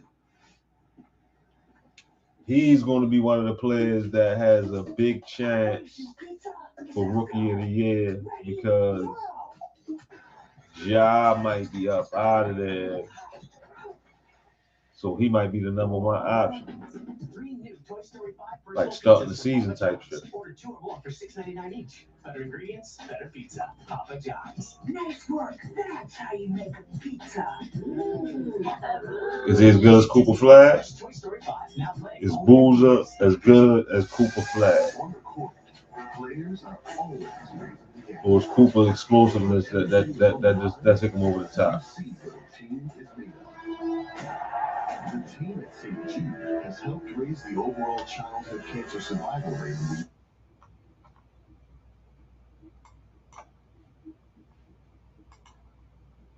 Is this song able to come out, legitimately come out? They're paying for promotion for it. That's why you're seeing it on all of these pages. These are largely, they get paid to do promotions for certain songs that are coming up. And I tweeted about this and I said the following. I'm going to skip through because I gave you guys a little bit of a briefer. But I said, Yo Gotti has them drop the song, and it's titled Maine. Now, one of the goofiest takes that I see people in the replies, and this is why not everyone deserves an opinion. This is why I read the YouTube comments, and I largely ignore or almost never reply. I wouldn't say ignore, never reply to people on X because these people are dunces. They're like, man, you know, Maine is slang in Memphis. Yes, dummy. We know that. It's almost like rap is this art form where a word, a phrase can have 2 meanings or 3 meanings to make the other meanings vague. Yeah, they're not going to name it Gucci Mane. So yes, it is definitely that it could have been named any other amount of time, any other was title. Gucci when they named titled it the song Mane for a reason. And my belief is that it's to take shots at Gucci Mane. And Yo Gotti, he does this very, very cool thing, which is for Glorilla to be able to release a song with Pooh Shiesty, they would have to get it cleared by whoever Pooh Shiesty is signed to. And that is Gucci Mane. So Gucci Mane clearly has issues with Yo Gotti. And I think Yo Gotti was trying to get this song out for 6+ months. And would you, Dalen Swain? Let me give him some representation because he might be the sleeper. I don't know. That's funny, yo. As soon as I unmuted, they say the word sleeper. So, Dalen Swain, Chicago. You got bounce. You got wiggle. There's upside here. I think this is a pick, obviously, a long term as a stat boy. It's funny you use the word upside because it felt like the only time we use upside in the lottery is when Caleb Wilson was drafted. So Bulls with upside. And this is the thing when you look at the Bulls, they finally kind of broke everything down last year. They traded a lot of their players. Marcus Collins, that you. Okay. All right. So I like that they've kind of decided to go. Got something close to a mouth, baby. He's a good kid, though. I see it in his eyes, so I ain't worried about no dumb shit. That's where they are currently right now in their franchise. Draft players that they think can improve, prove mistakes, and develop. And Jay, after the trade, sent to Minnesota. Okay. Like, I literally got to keep my eye on the pause because I had him muted. And before that, I was talking about who will be the sleeper. As soon as I unmuted it, and play like that way. He literally said the word sleeper. So let's see. Let's see. Dalen Swain. Flip that. Flip it all the way back to sleeper. The first sleeper. Just how did you know that you belonged? All the work I put in, my Listen, Paul. My family, my upbringing, they always kept me focused on the right things. They kept me locked in. I'm just super grateful to be here. Miss Constance, take a look at when you see that little guy up there. Just what do you already know about? Damn, it's weird that the two missing Paul boys was crying the hardest. Any task that he's given, he kills. He absolutely dominates that. So this team is lucky. Like whatever goal they give him, he'll kill it. And Dalen, why does it mean so much for you to be able to share this moment with your mom tonight? I just know how much she sacrificed for me. She dropped everything that she had to give me the life that she thought I deserved. I think I just figured something out. If I could do it all again, I think I just figured something out. Super grateful. Congratulations to both. Thank you. Lisa, thank you. Moms, again, I'll say it's a feed. They're the best. Nothing better when your mom believes in you before you even realize that you can do anything. And that's what we're seeing tonight. Look at this figure something out. True. Duke Carolina, that conversation. It's a different type of battery. You're going to have to take a seat back and enjoy this. Take a look through the years. Just leave. I'm gonna leave it at that. It's a different type of battery when it's just a mile. It's a different type of battery. Just gotta keep them out of trouble though. But it's a different type of battery. AAU teammates that Kenny saw them play together. And, pretty sure that she had some pretty good dudes in his life though. Tonight on the big stage here, Kenny. She was nice. I'm gonna leave it at that. She was nice. You know, I count AJ as a win. And they did not disappoint. Every game got better. And this is going to be an interesting time for these two guys in the next decade. They'll be linked together, Duke Carolina, but they'll be. This is an easy think piece. This was a real easy think piece right here because it's only been two tonight. What's up, boys? What's up, guys? What's going on? Have to sit down with us. Because this the black. This is the daddy draft. It's really the black daddy draft, but we had two white daddies represent. No, three white daddies represent. This the black daddy draft.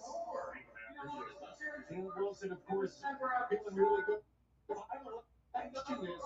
last time we've seen only two other Carolina kids that go to Chicago in the first round, Kobe White and Michael Jordan. When you hear that, what goes through your mind?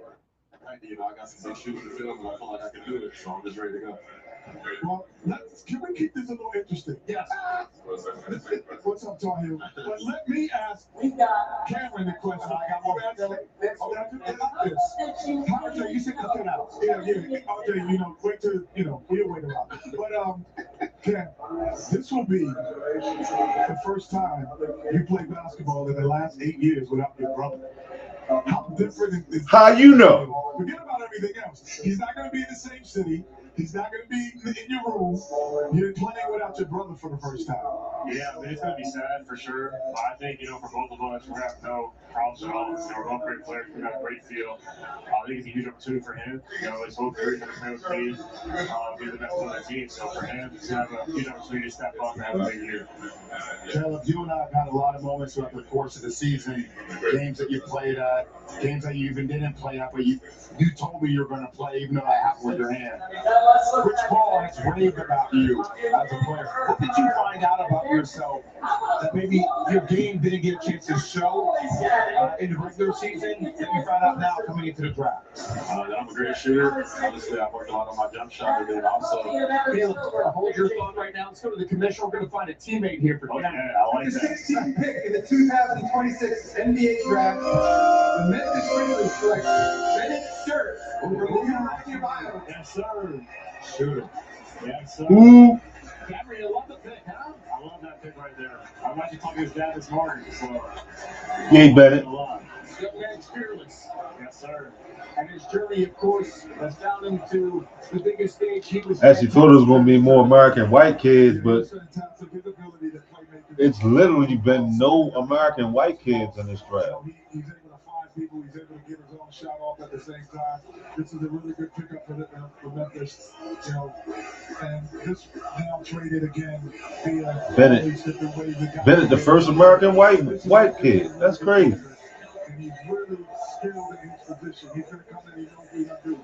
19 game, 4 assists, 48% field goal. What do you shoot from three? Maybe have a super high ceiling.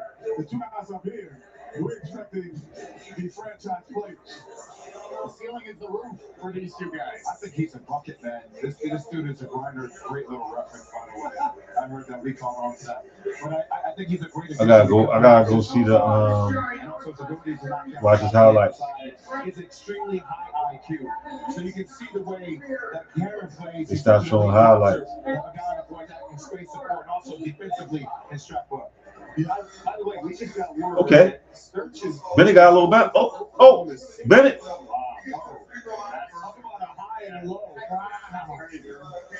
Oh no, Bennett all right. Welcome to live TV at the NBA Draft. Just when you thought he was your teammate, get more information as soon as that trade comes in. As this develops as the night comes. All right, this is our first white AAU baby. What about your game has transformed that you don't think people know about that you found out? Definitely my shooting for sure, and then also just my ability to play making and create opportunities for others. I would say this, Caleb, watching you, and we get this. We need you, Bennett. Come on, you our first American white boy, yo, to get drafted, y'all. Pass it on to Lisa with much more. So apparently Bennett already knew that he was being traded, so we can skip past that. But Bennett, just tell me, patience and loyalty, that's always Who you get traded to? A big part of your journey. Just how have those two things played just such a huge role into getting to this moment? It's just, I mean, I think it just starts with my faith. First off, all glory to God. He's given me a platform, and I just want to use it for him the rest of my career. And just raised that way, being around my family that way, just learned about loyalty, and didn't want to leave that. You've been around your head coach, Ben McCollum, every step of the way. Just why was that so important to you, and how has that impacted your game? I think he just cared about me more off the court. Like, he cared about me as a person, and he just made me a heck of a lot better basketball player. And man, he pushed me, and he's part of the reason why I'm here today. And really quickly to your brothers, I know you guys have a long distance back in Kansas City. How much more can you charge now that your brother is a first-round pick? That's a great question. I don't know. We'll talk to our sources. We'll give it to you on that. But I guess we can charge a lot more now. It's a landscaping business now. How about that? That's what he should have said. Well, it's a landscaping business now.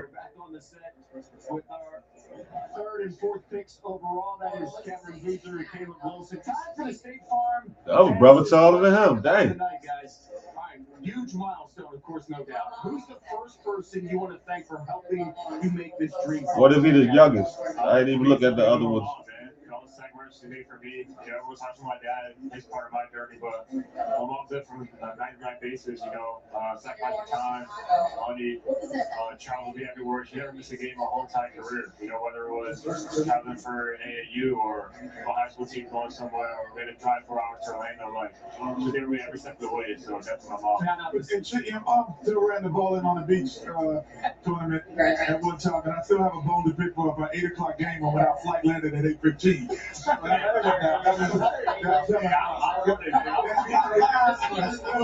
still have a bone to pick with her about that schedule. How about yourself? Probably my dad, honestly. He coached me up until my 8th grade, so he's always been there for me. And my mom is just important too. She helped me become the person I am today. So they've really been a support system. So I mean, it's definitely my dad though, just because they've coached me. I do have one question. You know, the Carolina team from Durham thing. You can say it out loud. You do good. You know, you guys were teammates and grew up together in so to speak. Did you guys keep in touch during the regular season? I mean, with that rivalry, I was at Chapel Hill a couple times. You know, the picture eating out there. Yeah, but I mean, you know, we play together, we work together. You know, I'm gonna have that relationship. Obviously, we're on the court, we're trying to compete and take their heads off. But I mean, this is my guy for sure. Super proud of him. Okay, we got a moment here. I have to come over because we're not going to give this to RJ. He doesn't know how to handle absolute cards here. Pretty cool moment. This is your first professional basketball card as a Grizzly. This is your first basketball card in the NBA as a Chicago Bull, presented by Tops Now. Why don't you guys sign your first autograph as a Grizzly and as a Bull for this moment? I was about to say, you ain't getting it back, though. With my man, they ain't do that for my man. That's crazy, my man. Talking about the name tag shit. You know he'd love that shit. But I'm pretty sure they doing it for all of them.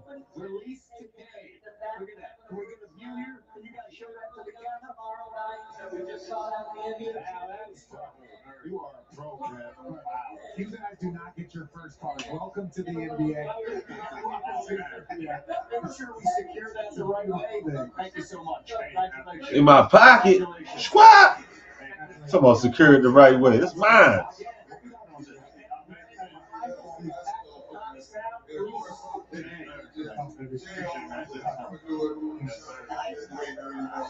Kenny knees. Pause.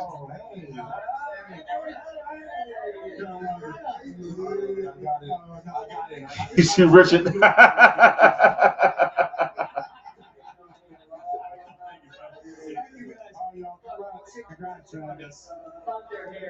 As we continue the NBA Draft here on ABC,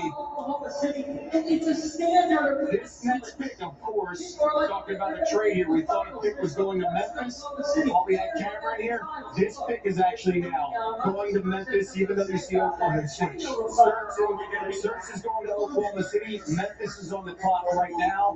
We will hear from the commissioner in a matter of moments.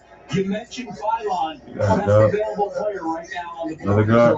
Dynamic guard that can score from anywhere. Oh damn! I forgot about Shorty from Arkansas. Let's go to the commissioner Adam Silver right now. Not Arkansas, from With the 17th pick in the 2026 Alabama. Draft, the Oklahoma City Thunder select Ibuka Okori from Stanford University. Wow. Kevin, Ibuka Okori is one of the coldest guards in this draft. RJ, you made mention of Kyrie before. He has Kyrie-like feel to him when he dances with the Rock. He's a little bit undersized, but can shoot the ball. I was about to say, how tall is he, though? Multiple of his games at Stanford during the ACC tournament. When I tell you, this is a sleeper pick of the first round of the NBA draft. That's what this is. That's how talented this player is.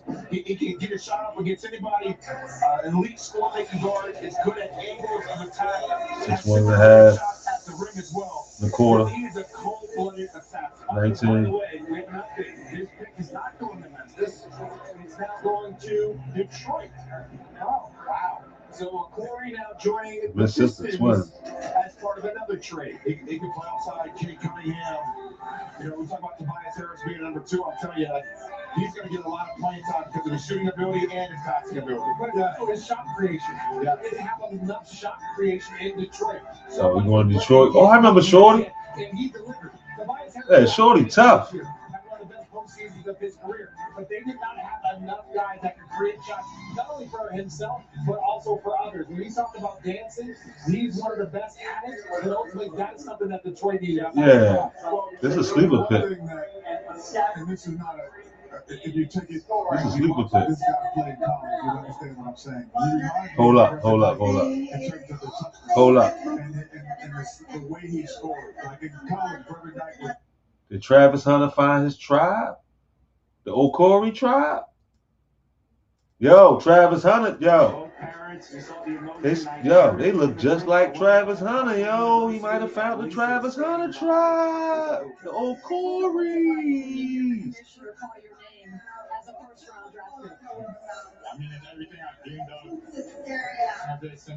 Yo, that's the Travis Hunter tribe, yo. Travis Hunter from the Okori.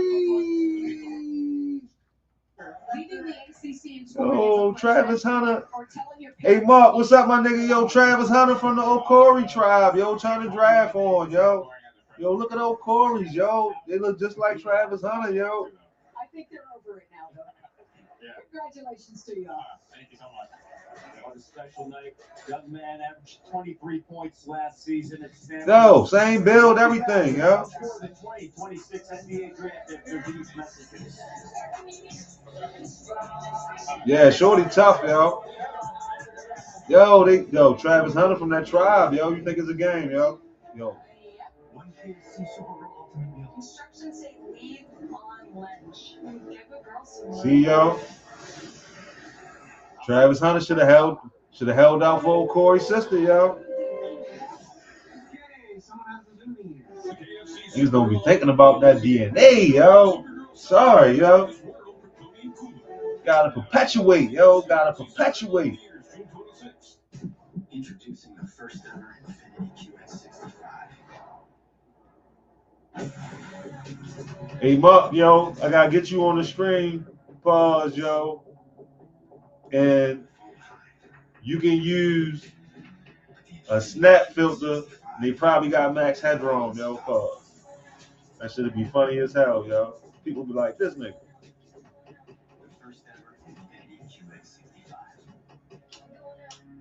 Arthritis causes pain in your joints. Unlike pills, Voltaren gel is applied to the site of pain, penetrating deep through the skin to the joint, reducing intense pain caused by inflammation so you can move more freely. What you think about the draft, yo? Here at the Fox, we know men need a deodorant stick that's just as high performing as they are, and sometimes even more so. Wish you was here earlier in the stream, yo, because I think I had some pretty good insights on what's going on in the draft, yo. Hey, you trying to win that calculus or enjoy the game? What? For prize picks, it's simple. Pick more or less of your favorite players to get your picks in. Then see if you got your picks right, like I did last night, without all this paperwork. Nice. You worked it? Yeah, man, I've been here 3 months. Funky. When you just download the Prize Picks app and get $50 instantly when you pay your first $5 run. Hey, let's order in tonight. Ooh. What should we get? Yeah, anything. You know I'm busy. What about Greek? Nah. Maybe Mexican? Everybody try to get in on the big extra plug business. Chinese. Yes, but not tonight. Italian. Not much. Oh, Indian. Yes. Should we order from Masala Place? Whatever. I'm easy. Cash back on small victories. Masala Place. Earn 3% on dining. Masala Place is good. With Cheese Freedom Unlimited. The all-new Audi Q30. You said it went like NBA Draft Net predicted. Yeah, probably so. But I know I picked a couple of them guys like what's my guy name? If you or someone you love is struggling with fucking what's the nigga called? Yaxel Lindenberg. I knew he was going to Golden State. Yo, that shit was like a perfect pick. Help is here. Call or text 988. Nah, yo. Talking about Lindenberg? Nah. He Draymond replacement, yo. Plus, unlike Kuminga, I think Lindenberg going to do whatever he need to do to fit in. He's more versatile than Kuminga. Like they might got a similar athletic profile, but he's more versatile. So that's why I said he's low key. He might be Draymond replacement for real. With the 18th pick in the 2026 NBA Draft, the Charlotte Hornets select Christian Anderson Jr. from Texas Tech University. It's the Black Daddy draft, yo. 6'1", 180 pounds of Texas Tech guard. Yeah, a big time defender at the point of attack. It's the Black Daddy draft and 3 white daddies. And Kenny, we often talk about guards that can run PNRs. You talking about Lindenberg? You called him Dominican LeBron, yo. What you think, yo? So you got to get out and extend your defense and can make great reads. Obviously playing with big time bigs. When I watch them play, It's the Black Daddy draft with 3 white daddies. It's like come off the pick and roll, pop. You come out, you go into the screen, then you come here, I'm gonna pull back. He has an innate ability to create a shot, find a shot. He look like School Henderson in the face, Paul. You look at LaMelo Ball, but I still think they need more guard play. Again, we've talked about the amount of guards that the best teams are carrying on their roster. And again, when he's able to defend, we know LaMelo Ball is a solid defender at best currently right now. LaMelo, to have another guard that can come in. Yeah, he need to play off the ball. Something.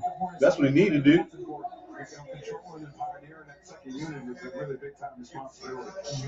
They got Steinbacher earlier in this draft. They'll pick number 14, and Christian Anderson now going to Charlotte. I didn't see Texas Tech play this year. Probably 5 games at 20 points and 10 dimes. Led the entire Division I there. The guard played fantastic for the sophomore who averaged 18 points and 7 dimes. And shooting 42% from 3. Oh, nah, he all around guy, yo. Nah, he all around guy. We're watching some of your highlights there. Just what makes you such an elite shooter? Was you watching? Were you watching the draft? Because they kind of like, you know, they kind of compared him to Draymond for real. I've been in the gym countless hours and working on it. I know that you love to draw, but he's more athletic, and his shot more reliable.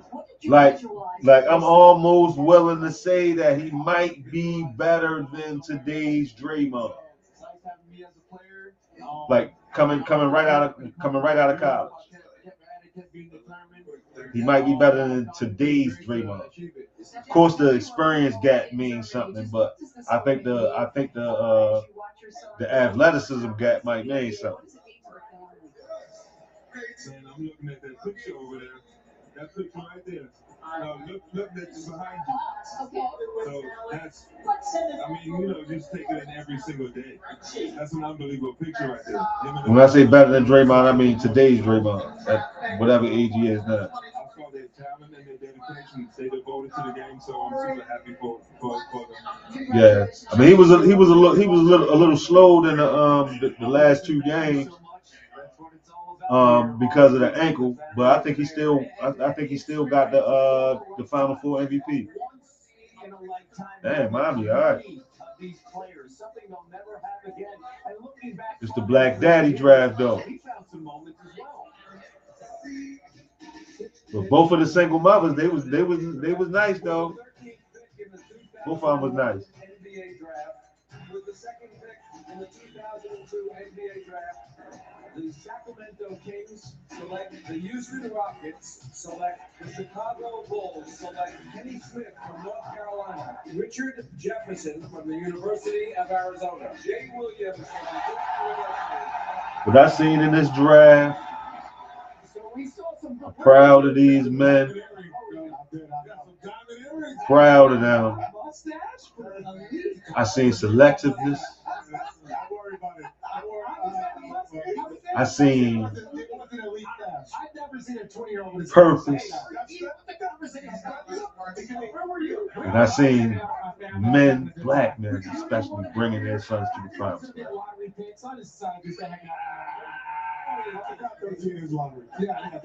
Hey, why such a big ovation for you? Was there something You know, most of the people that went to Duke were from New Jersey, New York. So they also didn't see the trying to tell you, man, the theme of this draft, the Black Daddy draft, Mark, yo, that mud baby shit, yo, is almost is obsolete and is almost dead. You literally going to have to be LeBron in order to make it. If you're from the mud, because they got the talent pool is too big now.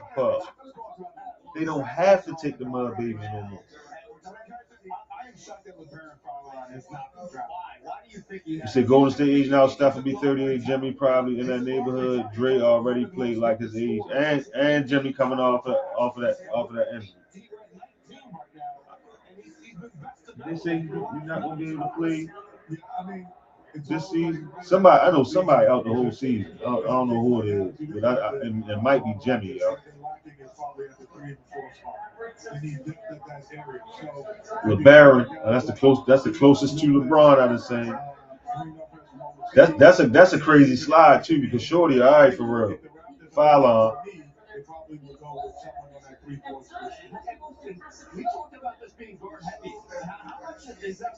Fallon gonna end up on a playoff team. Here is the commissioner, Adam Silver. With the 19th pick in the 2026 NBA Draft. Yeah. I call those the legacy babies, Nepo babies, but it's going deeper now. You know what I mean? Like, of course, we had some college athletes and some other pros, but I just seen fathers, yo, for real. Like, I seen a lot of just black fathers.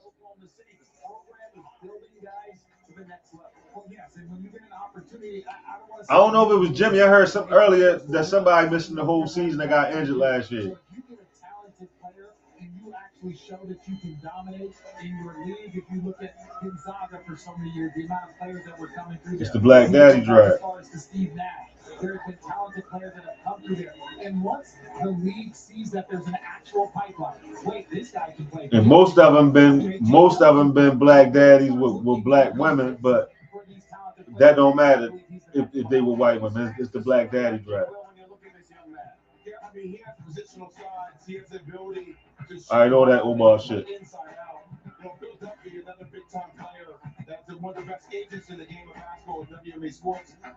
Of course, I'd rather see it one way, but you know what I mean. It's obvious that black men marry white women. I mean, black men marry black women way more. It's just obvious.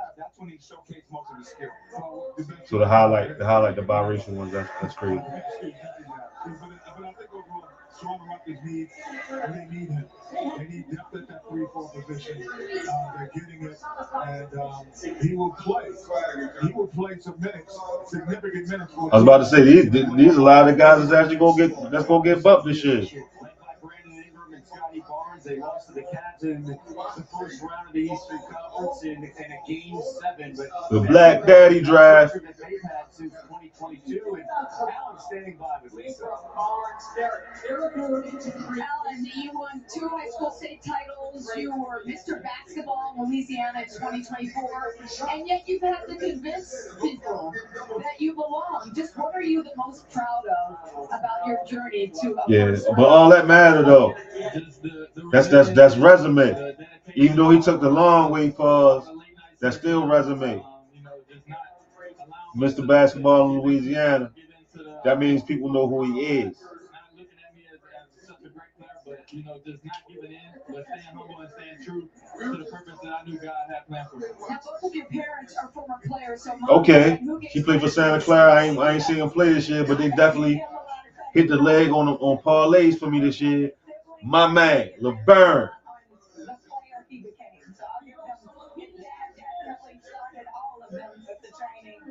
Oh no, he definitely mixed. This like the maybe like the fourth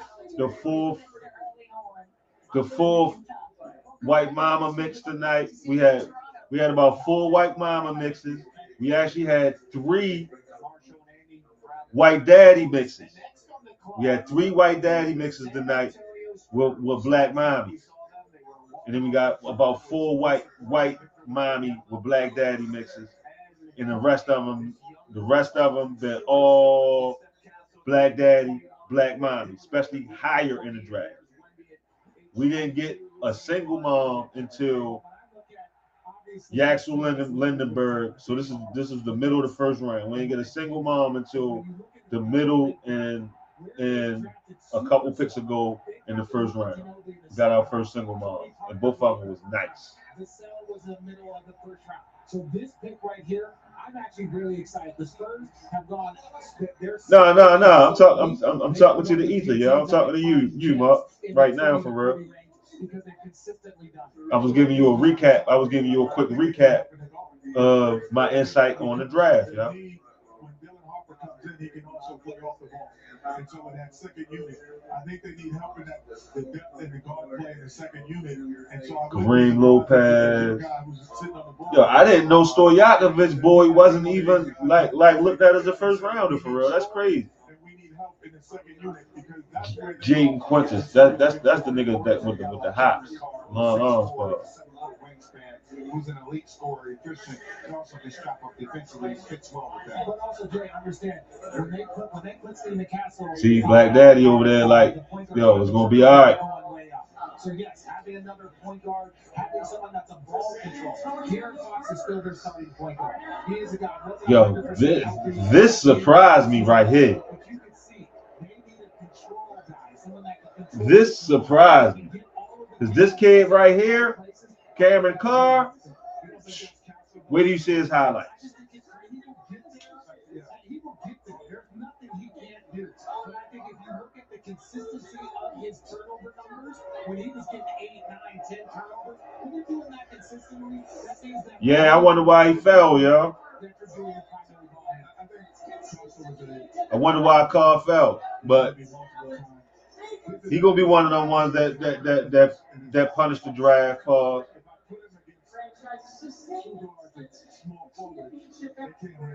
Yeah, I'm interested in the San Antonio pick also.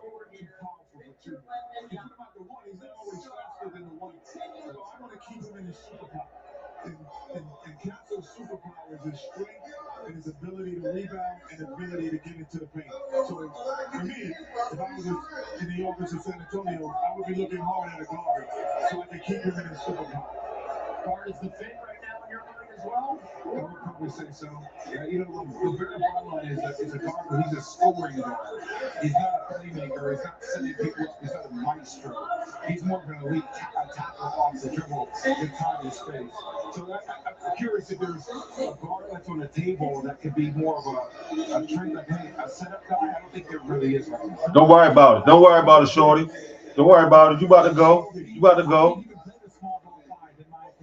He knows how to move, but also even in the forward position. There is, again, you can't have enough wings and forwards. I think it started with Golden State. They started that trend. What's San Antonio going to do? Multiple guards. And then it's evolved into what you see. They need another big. That's what they need. What the Knicks did this year. They only had one big on the floor. And there wasn't a power forward. OG is a 3-man with the ability to play forward. So then they need another big. They have all of these guards. So if you're always kind of playing follow the leader, or the Spurs to go get a guard or a forward that can kind of play the middle. Yeah, it is a lot of guard. It is a lot of guards in this draft, and that's.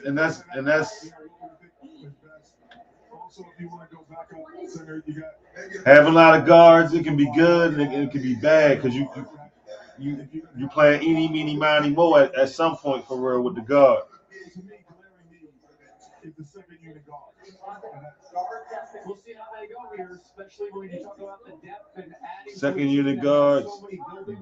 Yeah, because when Fox went down, they had to bring the McLaughlin nigga in there. That was nasty.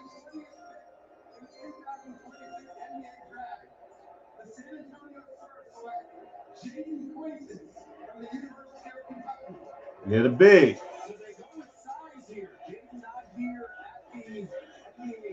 Why the fuck you ain't at the draft, nigga? They ain't play. J-Lo, you're a big fan of Jake.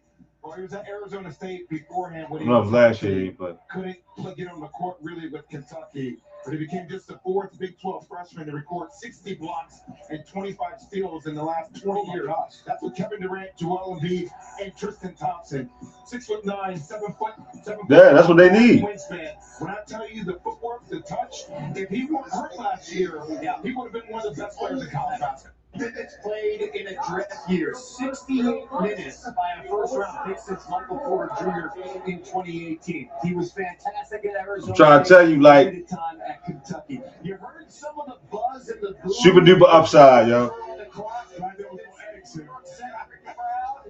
You are going to hear this place Just lose its mind in a matter of moments because the Knicks are fast approaching. We'll be back much more of the 2026 NBA Draft after these messages. Detroit got another pick. ABC station. Knicks got a pick higher than the last pick in the draft. T-Mobile has the best network. That's why there's no better place to get iPhone 17 Pro on them. Hold on. We should have music. I mean, for real. I'm not saying that Shorty gonna be Sean Kemp, but he got like Sean Kemp type movement and explosion for real, and length.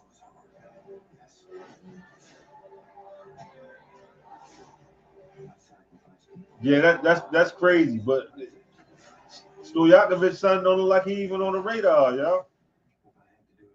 Look like they about to G League him, y'all. You know they like names in the G League. I really think they be playing some dude's career to have names in the G League. Thanks, man. Cut around the perimeter. You mess around, go overseas for real. A zero-turn mower, right? Yep, named her Stacy. She's changed my life. Get a backyard that slaps without the slaps. Ortho Home Defense. Mosquito. Oh, that's a good pick to be the champ, y'all. Introducing Gatorade. Who pick is that the Knicks got? No artificial colors, no artificial flavors, no artificial sweeteners. Or do they not do it like football and they just go with the and they go with the records? Welcome to fitting in.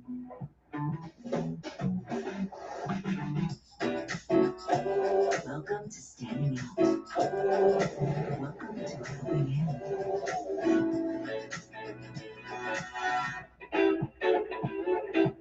Welcome to the world of Mercedes-Benz. Experience the incomparable luxury and tech for yourself with great offers on the GLC during the Welcome Home celebration. What is Toyota affordability?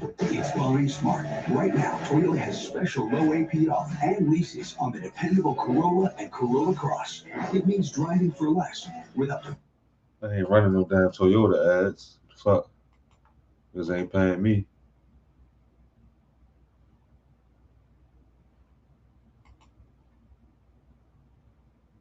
Koch's wife finally revealed why he hates Andrew Schultz with a passion.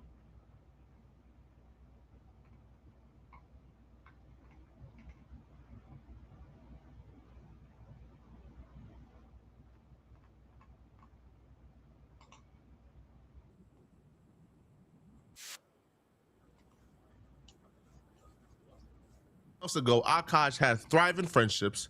Akash had a thriving podcast with millions. Akash has allowed his wife to completely destroy and ruin his life within a span of 6 months. 6 months ago, Akash had thriving friendships. Akash had a thriving podcast with millions of subscribers. Akash had a thriving comedy career, and Akash's name was good in these streets. He had a good face card. He had a good public reputation. Within 6 months, Akash no longer have thriving friendships. Akash has left his podcast with millions of subscribers.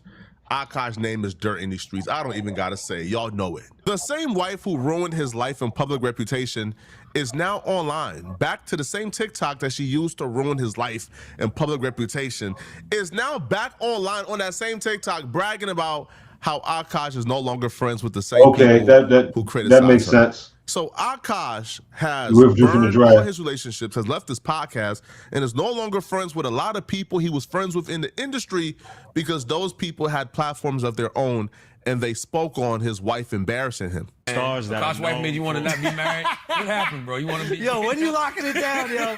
Oh, we're gonna get back to that, but that shit crazy though, y'all. That shit that happened. He talking about Akash Singh, yo. When his wife start doing podcasts, yo, and start talking real crazy and reckless, and it basically, yo, like it helped ruin his friendship with Andrew Schultz. He no longer on the podcast. He can't come on the podcast no more because the chat be wilding him out about how his wife be wilding him out.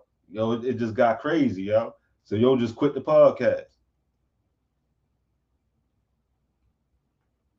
You have to wait because you don't know what's going to happen with Ja. You don't know what that situation is going to be. So right now, we're learning what Memphis is going to do based on who they pick. Earlier tonight, their third pick overall is Cameron Boozer. Right now, let's go to the commissioner. It says the Pistons, but this pick is going to Memphis. Big Lopez. Yeah, I only know him because I end up watching the Flagrant podcast over the years, getting into podcasting or whatever. He's an Indian comedian. Kareem Lopez. I remember y'all. Lopez actually played for a team that myself and Carmelo Anthony invested in the NBL. And so we talked to him, his dad, and that was in Australia when he played. Damn, yo, we got a Mexican. This guy, he's a strong rebounder. He's a tough player. You know, he's played against. We got a Mexican in the league, yo. Those leagues that over there, they might not be as skilled at times as the NCAA, but they're much more physical. So he's gonna bring a physical. Got a Mexican. Well, anyway, yo, the nigga Akash Singh, yo, he an Indian comedian, yo.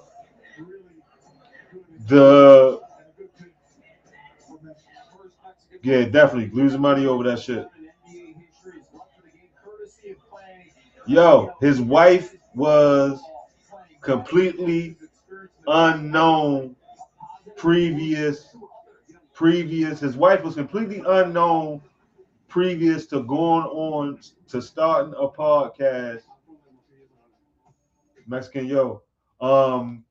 Previous to starting the podcast, yo, she got on the podcast, start talking reckless, yo. I'm talking about wild shit, yo.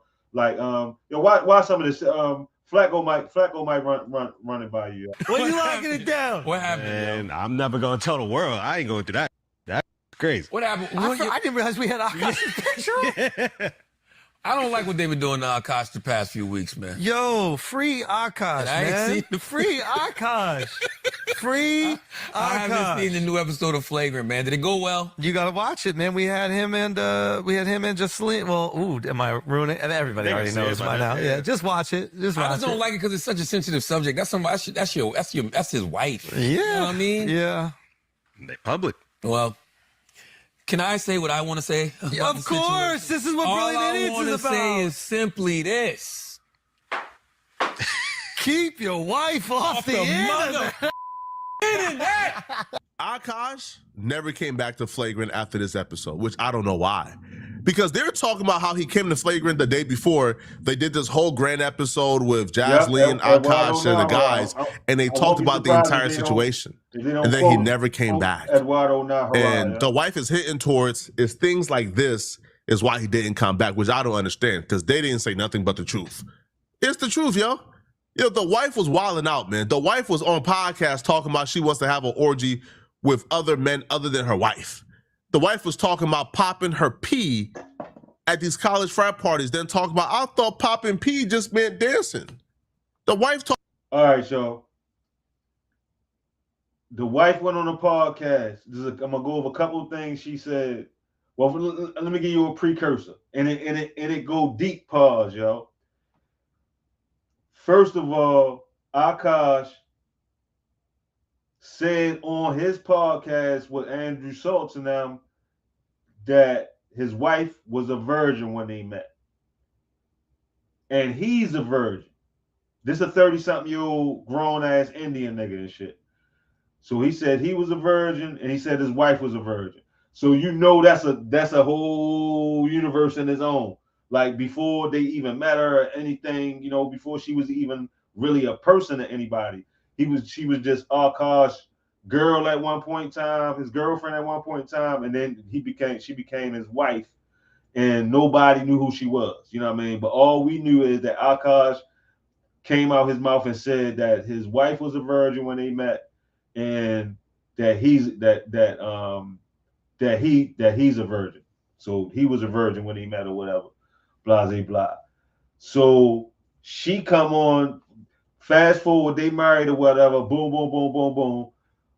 Fast forward, she get on the podcast talking about to the podcast host how spit out her mouth how she was popping her pussy in college in the frat house, running through these white boys at the frat house or whatever. You know what I mean?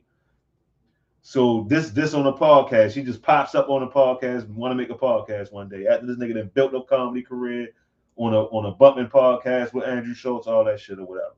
So she come on there telling all these stories and stuff about the stuff she was doing in college, on there saying wild stuff about her husband. Specifically, one thing she said, yo, Yadameen be stinking and shit. You know what I mean? Then she say the wildest shit ever, yo. She tell the podcast host, who's I guess is her homegirl now or whatever, that she want to have an orgy with her and her homegirl husband, and she start talking about how she think main man Yadameen is Yadameen and all this other stuff, yo. I mean, Flack will probably tell you about it. Talking about having one night stands where dudes is leaving her butt sore. The wife is talking about, how she was running through white boys at these frat parties. The wife said a lot of things. Same thing I just said. That when we see you who are a rich, powerful, successful man, and we look at your wife and how your wife seemingly has no respect for you whatsoever, we look at you, and that's an indictment on your character and how you put it down and how you carry yourself. Because if your own wife don't respect you, the audience won't respect you. And that's what we saw. But Charlamagne the God was giving him some pretty sane advice. Your wife shouldn't have a podcast, bro. Your wife shouldn't have a platform where she's openly speaking about your life for hours. Your wife shouldn't be on that podcast saying your balls stink. But I think that wife of his was convincing Akash that his homies... Yo, this shit is so funny, yo, that you caught all the way up with this shit that fast, yo. This is all of the stuff that people be saying, yo. They had so many jokes, yo, over this chick, yo. Put it like this, yo. They called her Jada Pinkett Singh. Damn, Shorty went to the Sixers. The Sixers, do they need another nigga like that, yo? Yo, he's basically like another Tyrese Maxey or what's the name, yo? So they got another weapon, basically. Sixers picked File up, yo. They might be trading him, I don't know. But anyway, yeah, I see, yo. Black Daddy draft. Black Daddy held him down. We know he's just as good as all the other guards. He's playing eeny, meeny, miny, more with the guards, Shorty. Don't even worry about it. You in the league. First round. Guaranteed contract.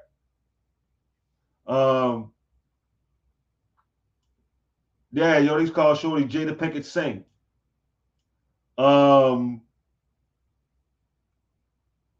Yeah, yo, but that's crazy, yo. Like this, she's like one of the worst ones, yo. Everything. She's worse because she talk about how she be running your pockets all the time. Who was just trying to have his back? Like her favorite thing is talking about how she run his pockets, yo. Yeah, another Maxie, yo.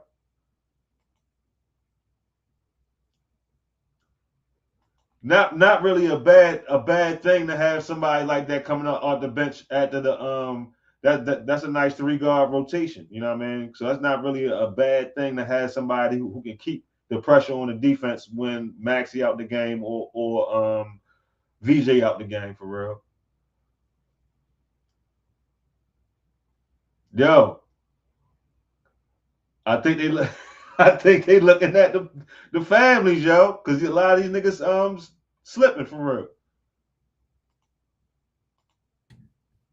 That wife convinced him, they were his enemies, they were his ops. And it's not just Andrew Schultz and Charlamagne the God that Akash don't rock with. Akash don't rock with all his industry friends now. Why does your wife have a microphone in her face? Do not allow your wife to start a podcast, bro. That's only the third single mother tonight. Nice. Okay, there can be one entertainer in this family, and it shall be me. I'm the comedian. I'm out here on this road. I'm out here getting the money. Let me use some of this money to help you do some other things, yo. Because you don't need a microphone in your face because you going to run and ruin us. All right? Not just you, us. But go watch the episode. Yeah. We had a great talk with Akash and Jesseline, and it was awesome, and it was very funny. Because I don't want to have to explain, because that's my wife. I'm going to always have my wife's back. Yes, You as know you what I'm should. saying? But guess what? And so much of this was bullshit, and then there are things Tell that me she what was said. bullshit. She was a virgin. She was never a whore. So that video of her talking about sleeping with a bunch of men was not real? She never said she slept with it. She said I was popping my frat parties, and she's a sheltered Indian girl who thought that meant dancing. And then the rest of us were like, what the do you really mean by that? So we had that conversation. But like her being a whore completely out of context. Like, Wait, didn't she talk about...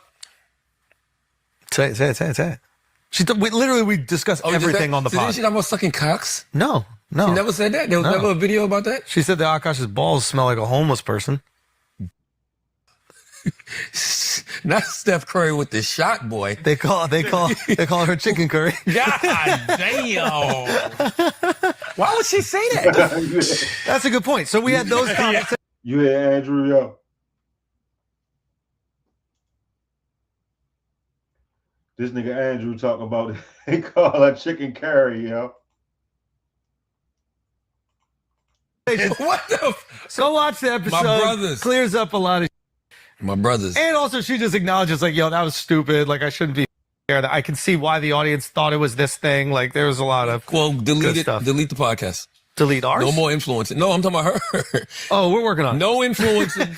I don't want you don't let your wife be influences. Don't let your wife. That thing was super clipped up, yo. It was no chance in the world for her to delete it after that, yo. Wife be podcasters, man. Well, it's not about letting.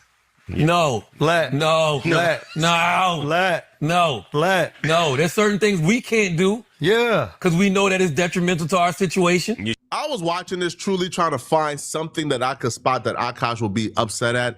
Bro, I couldn't find it, bro. I couldn't find it. He's upset because he's a bitch. Homie. Like, I tried. I couldn't find it at all. I just couldn't find anything. Because, he's spitting. He's telling the truth. Now, I don't know if the problem here is, Akash is like, hey, bro, you got my number. You could have called me and told me that. But I feel like those are unfair expectations. Akash at the time had the biggest story on the internet, the biggest story on the planet. And I feel like if your homie is a podcaster, if your homie does media, if your homie gives opinions for a living, and you are closely linked to your homie, it's unfair to tell your homie, hey, bro, don't speak on this situation, bro. Huh? What you mean don't speak on it? The world is speaking on it. I have an obligation to my audience to speak on it. I don't have to call you every time you're in the media for something wild and it's the biggest story on earth. I got to contact you now beforehand to speak on it? Man, hell nah. But it wasn't just Andrew Schultz and Charlamagne the God. It was everybody else. Academics, everybody. Right, that Akash did like a mass sweep unfollow of all of his friends. He burned every relationship he had in the industry because of this chick. A flagrant 2 junkie. I love my flagrant 2. I told y'all, I was very saddened. It was like my cat passed away. I don't have a cat, by the way. My man Akash Singh, he is no longer with the show, and I'm perusing the flagrant Reddit, because usually I find some good information there. I like to know the inner. She's cute, yo. She's cute. She's cute. She's cute. Philly gonna like file on inner workings of the show, and I'm scrolling down, and I see this. It says Akash doesn't follow Andrew anymore. So I'm like, no, that can't be true. So I went to Instagram and I checked and I realized he actually doesn't follow Andrew anymore. But even worse, forget Andrew. Nigga, he ain't follow me no more. Yo, Akash, I apologize. I'm here to publicly apologize to Akash. Akash unfollowed me, so I hit Grant. I'm like, yo, Grant. This is a really, really, really good draft, yo, for real. Like this is a fire draft. Did you see? Because Akash followed all of us. Akash followed me, Grant, everybody. Everybody got, the feds did a sweep. Akash is unfollowed us all. Me, Andrew. They stole one from the Knicks, yo. They stole one from the Knicks. Is another St. John's player, though. Yeah, they stole one from the Knicks, yo. Cause yo tough, yo. I remember yo. Man, tough.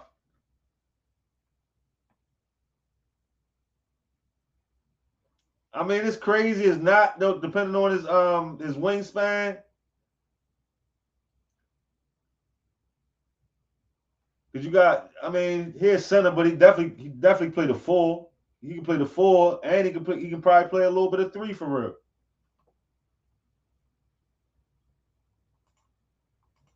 Grand. But St. John's, the Knicks wanted him, trust me. And they next up. Yo, the Garden would have went crazy if the Knicks would have got him.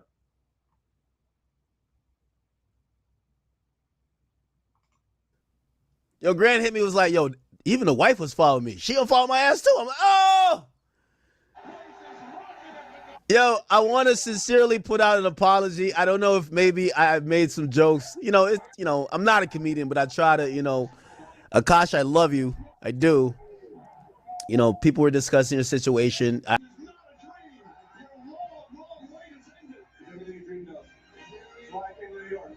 Yeah, but he played like a stretch, like a stretch 4. Like he really a 3-level score for real. That's why I said the Knicks, the guard would have went crazy if they'd have picked him up, yo.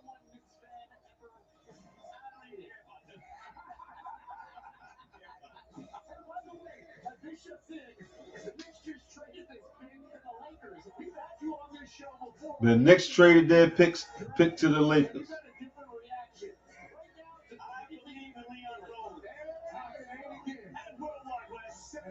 Man, ain't not worried about nothing the Knicks do, yo. Like for real, they not worried about nothing the Knicks do, yo. The Knicks can take next season off if they wanted to, yo. Like if Worldwide West and Leon Rose said, hey, we taking the next season off. We about to go through this little process real quick.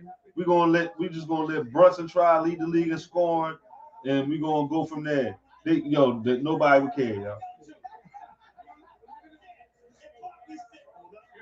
But the Knicks got a team that can possibly they can challenge for a repeat.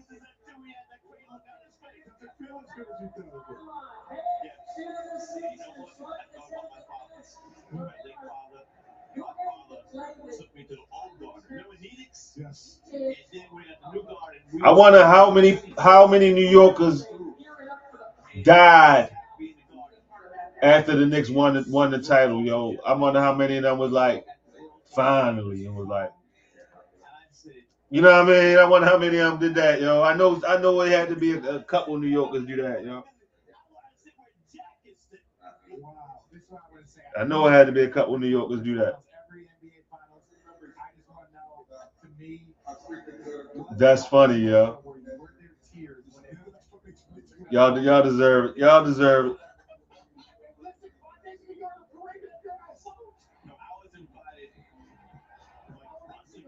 Hell yeah, they good for another 50 mark.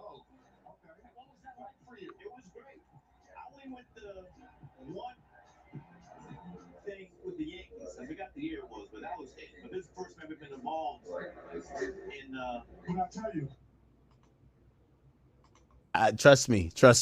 All things given, I think everyone went a little light. We love you. Come be friends with us again, man. I don't know. Like, he disappeared from my favorite podcast. Now he doesn't follow me. I'm not gonna unfollow you. I'm telling you now, Akash, I love you. I'm not gonna unfollow you. And anything people ever said about you is because they love you. I know it might not seem that way, but we love you. Okay? And we're gonna keep following you till. Yes, we love you. Okay. I want to send prayers to my man Akash. I know he's been through it this year, and it's Darius Acuff or Cam Boozer for Rookie of the Year.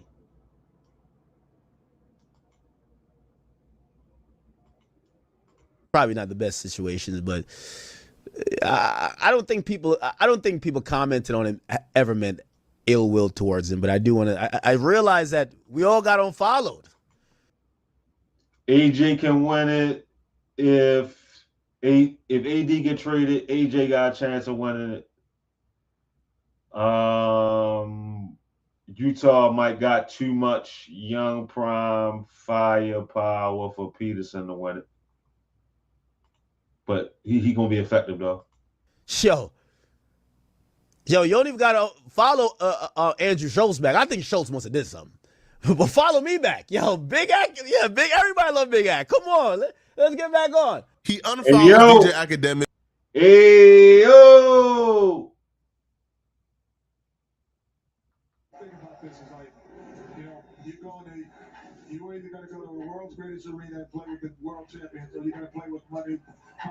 Hey, yo. Players in this generation with LeBron James. So you're not. Yo. Either way. Yo, how did he slip this late? Yo, they crazy.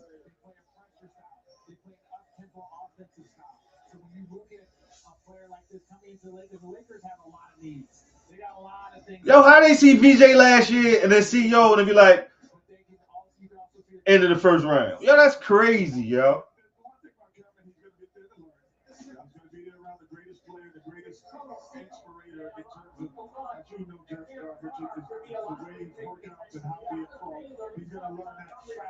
And you can't put a dollar sign on that. And RJ, he reminds me a little bit of Shannon Brown. Remember Shannon Brown? Yes. Yeah, that elite bounce that he had when he played with Kobe. Similarities there. Well, and the defense is the last thing I'll say, Kevin. The defense is where you get yourself on the court. You can't say that about young players. Defensively, that's how you get on the court. You mentioned he can jump. His dad, Chris, with that contact. Oh, yeah, that's right. What happened against Kobe? There's Chris Cartwright. Okay, I thought that was all right. That makes sense. Long ass arms, yo. Pause. I thought so.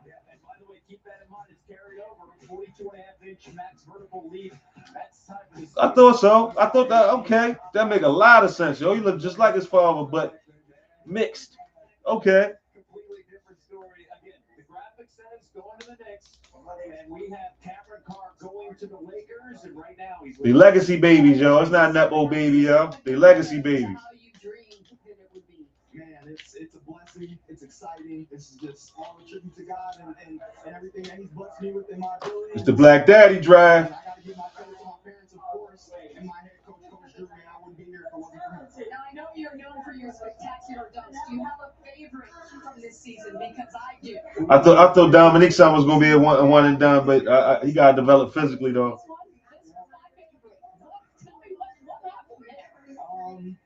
I knew I was a lot more athletic than him. When I saw it, I was like, oh my goodness. Now, Dad, you played 6 seasons in the league. Just what I don't get it. I don't get it. Just be father to that I get to, that I have to. I don't get how he fell that low, yo. I don't get it. It don't make no sense. Congratulations to all of you. Can we see that dunk again? No, that was crazy. Congratulations. Thank you so much, man. This shit was a setup, yo. Thank you so much, and Spike is kind enough to continue to join us. That was a setup, yo. That was like a LA setup, yo. We're getting information. Shams is reporting they're switching 24-25 Lakers and Knicks. And the Knicks are getting cash considerations from the Lakers. Oh, so now they're going to be 25. If you were GM, then you would wear a wide whistle, lead on. Yeah, the Lakers really want to cut Carr, yo. This shit was a setup, yo. You can talk about position of what it means. Think about that, yo. Yeah, the Lakers set this shit up for him to drop that low, yo. Think about it, yo. Lakers told y'all got it. Y'all stay away from Carr. We taking Carr.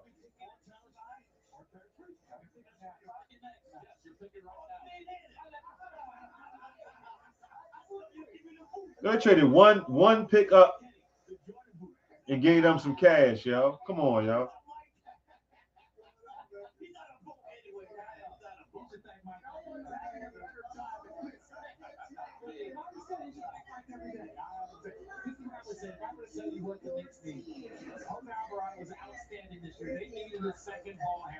Knicks was the only team that said that promised them. I mean, Knicks the only team that didn't promise them to stay away from Carr. Like, you gotta give us something.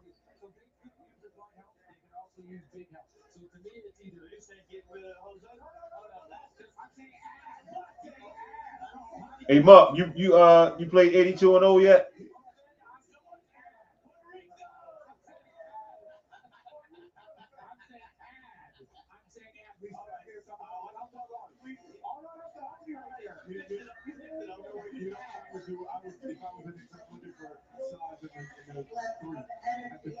So coming off my bench, with McBride, with Jose, who are a little undersized for their position, then I have a bigger three that can rebound the basketball in defense. So if I was in Knicks, that's what I would do. He likes saying, you mentioned him, he likes that. I think, you talk about Mitchell-Mack. I should talk about Sadat, the guy who has size, puts a lot of skill. Oh, you know what's left. On the perimeter. What about Caliban for UConn? I don't know that for the Knicks. He shoots it. It ain't surprising. I mean, the Knicks, like he said, they're a championship team. You had to chase them. They're just plugging and playing right now. So it's a free pick. Really, it's really a free pick. Nothing's a free pick. It's a free. Nothing is a free pick. Yeah, I got it last night. I got it last night. I had Will, Jordan, Harden. Who was my four? I forgot who my team was, y'all. Did I take a picture of it, y'all?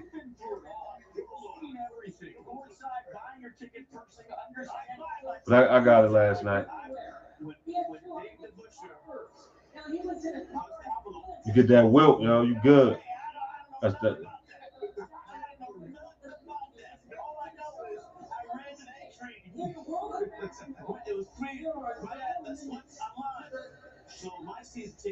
No, I didn't even take a picture of that shit.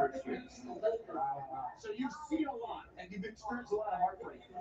Did the moment of winning it all match what you dreamed about as a fan, going through that heartbreak in the 90s, even at Yeah, Wilt definitely the key. But you gotta get like what is it? You gotta get Warriors Wilt. It's like you gotta get the Warriors Wilt. It's two Wilts you gotta get. You gotta get the old Wilt, the one that was averaging 50. I don't think the Lakers will do it for you. I think you can do it with Kareem too, or Shaq.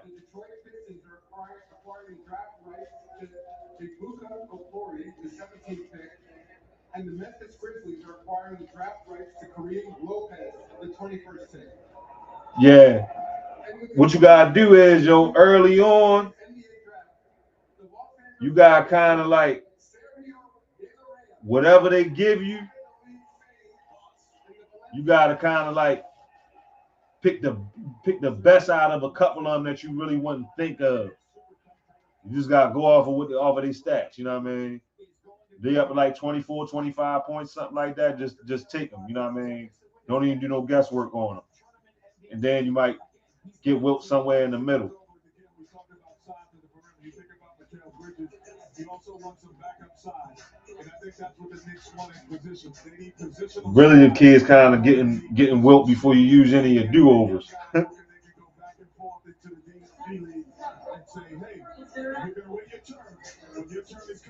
That's crazy, yo. Never pick Dikembe, yo. Only way you pick Dikembe if it's your last pick and you need a center and you got to take a center. The Dikembe is not going to help you get 82-0.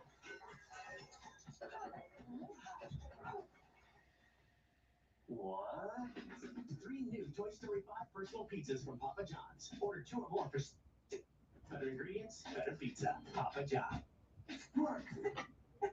Pizza.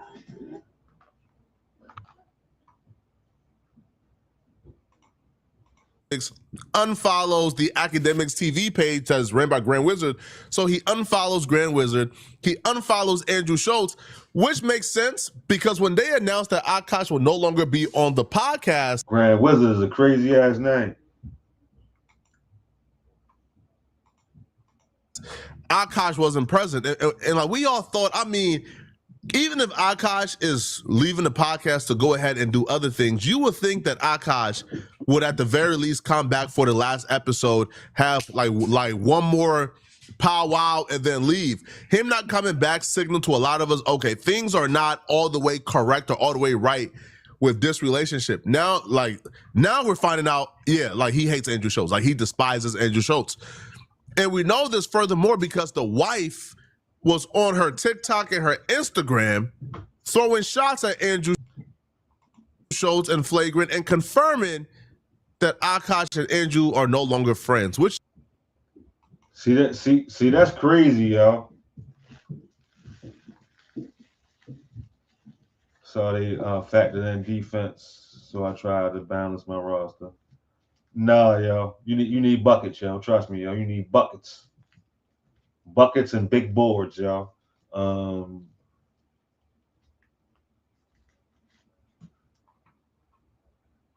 Yeah, that's crazy, yo. That's a tough one, yo.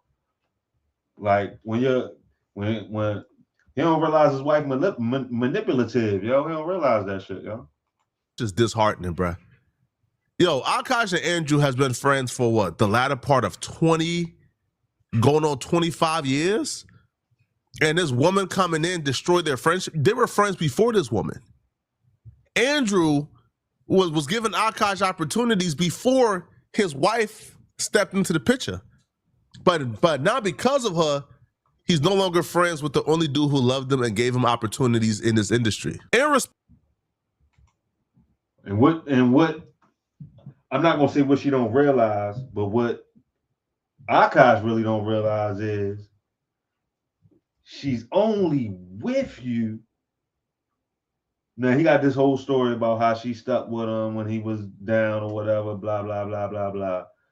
But she only with you, staying with you because you made it. And one of the only reasons you made it is because of Andrew Schultz. As much as I don't, what I don't like about Andrew Schultz, whatever, blah, blah, blah. We just talking about relationships and stuff like that right now. So she destroyed a relationship that put you on to be able to get her.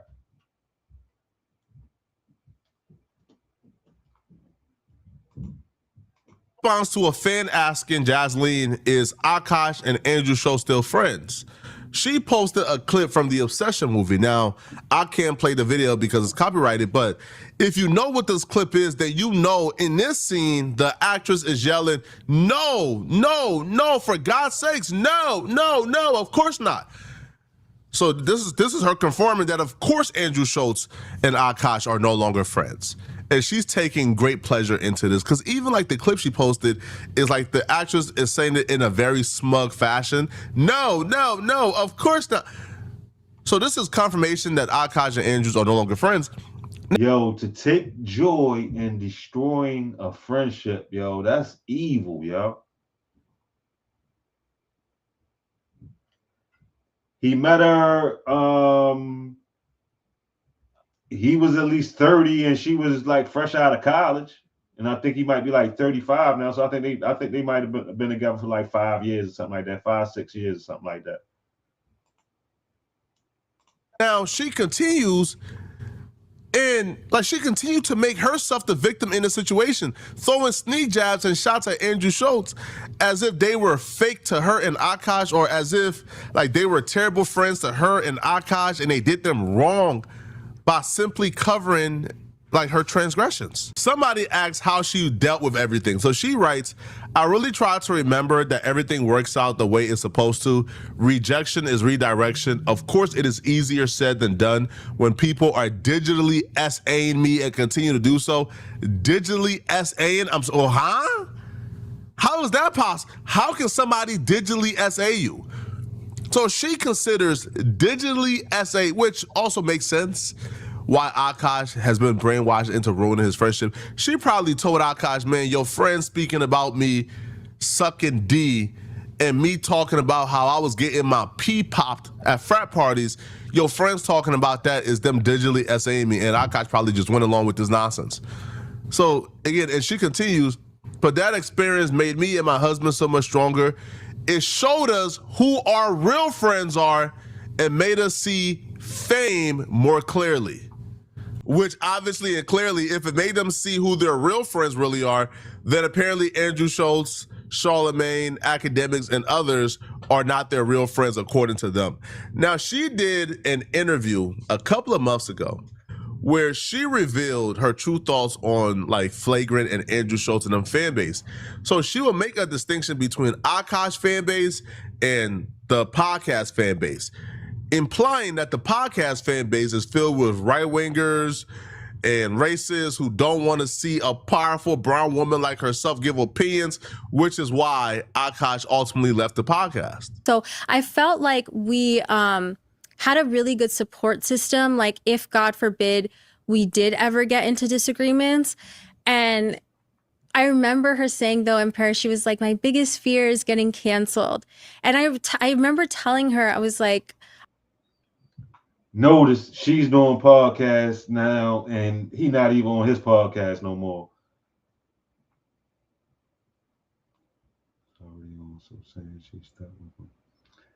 Oh, all right.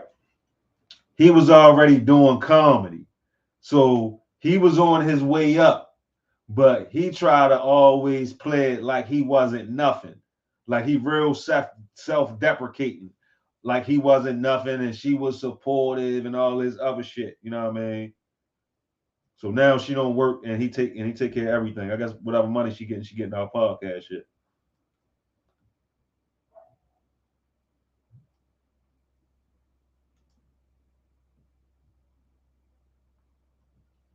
Yeah, I'm trying to find somebody that can speed run this shit for you, yo, so you can see the comedian's wife just ruined his career. All right, I found a good one, y'all.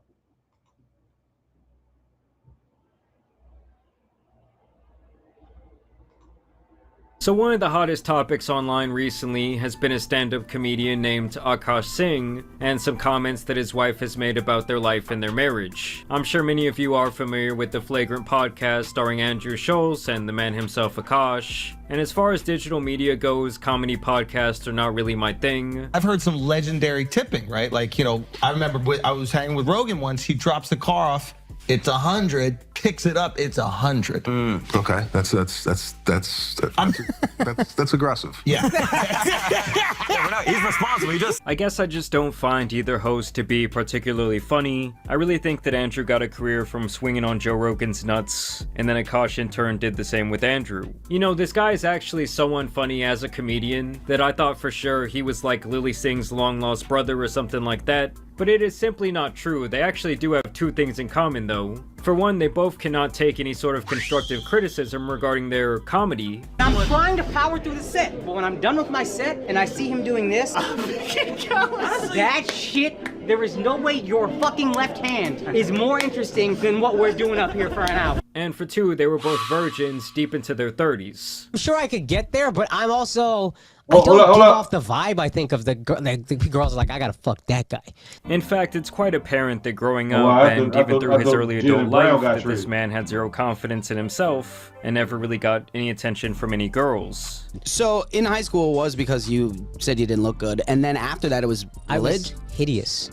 Well, you're not a hideous guy. Hey, you haven't seen me in high school. Well, Short, what fat, happened? crooked teeth. I was just like a chipmunk, dude. And I really do think that this is how he became a living doormat, but let's not get ahead of ourselves. And funny enough, the seeds of this expose of his home life were planted years ago, when Myron and Frogger from Fresh and Fit would go onto the Flagrant podcast, and it was beyond clear that Akash was not a fan of these guys by any means. The way I look at it is, you watch them you see them evolutionary charts from Neanderthal to Homo sapien? Yeah. Y'all are the first motherfucker out of Neanderthal. And ever since this interaction, the two of them have had beef for years, and even the two podcasts in general have had issues with each other. And at first I would say it was a pretty even battle with each respected fan base kind of riding for their guys, but lately Myron has been teabagging the shit out of Akash online.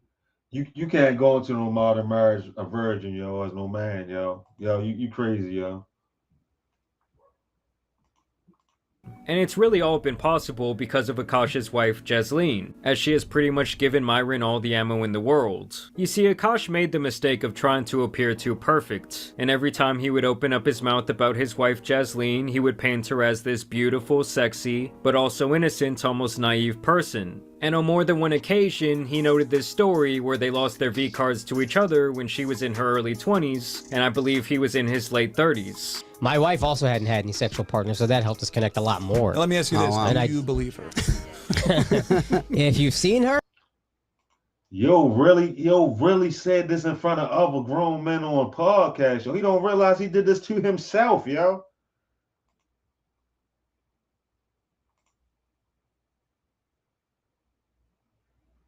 Listen how he talk about it, yo.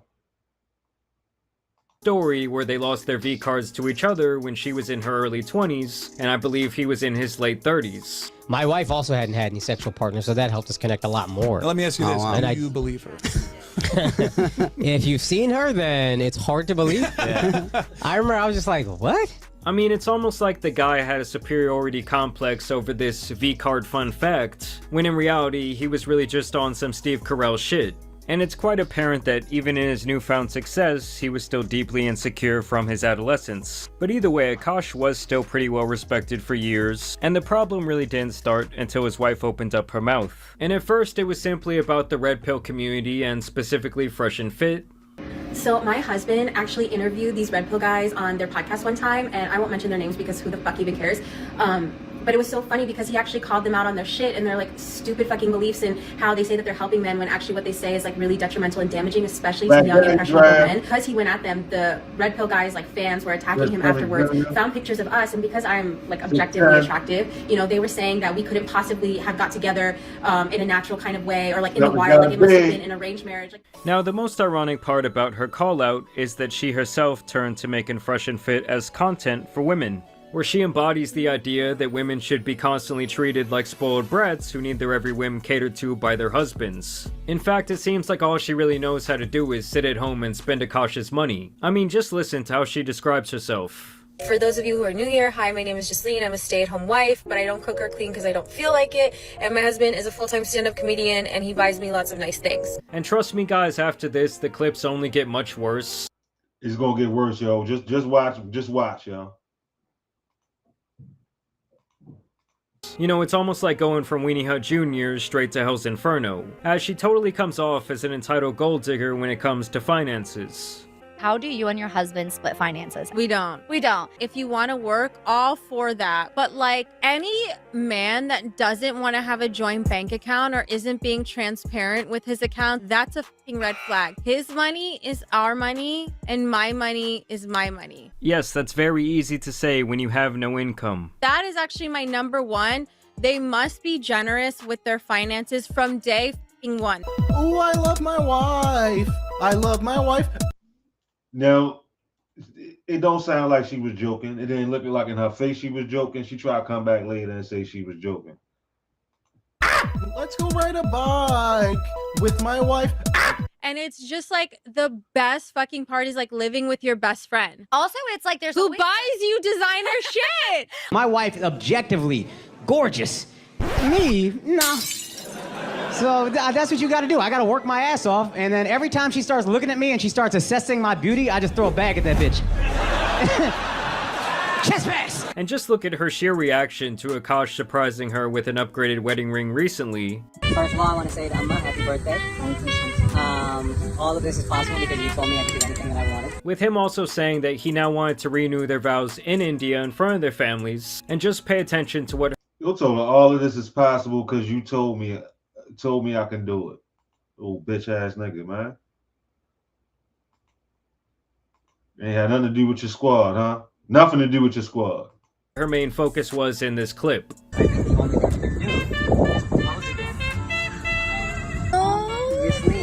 Ghislaine Singh, will you be Ghislaine Singh forever again? Yes! Oh my god! Oh my god! How big is this?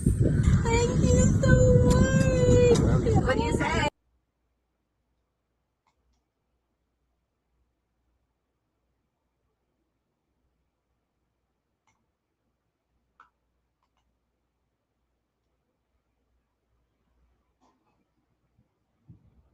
You can't even kiss his wife on the mouth, yo.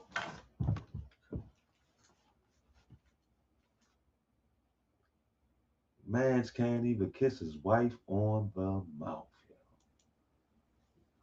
That's wicked work, yo. That's sinister work, yo.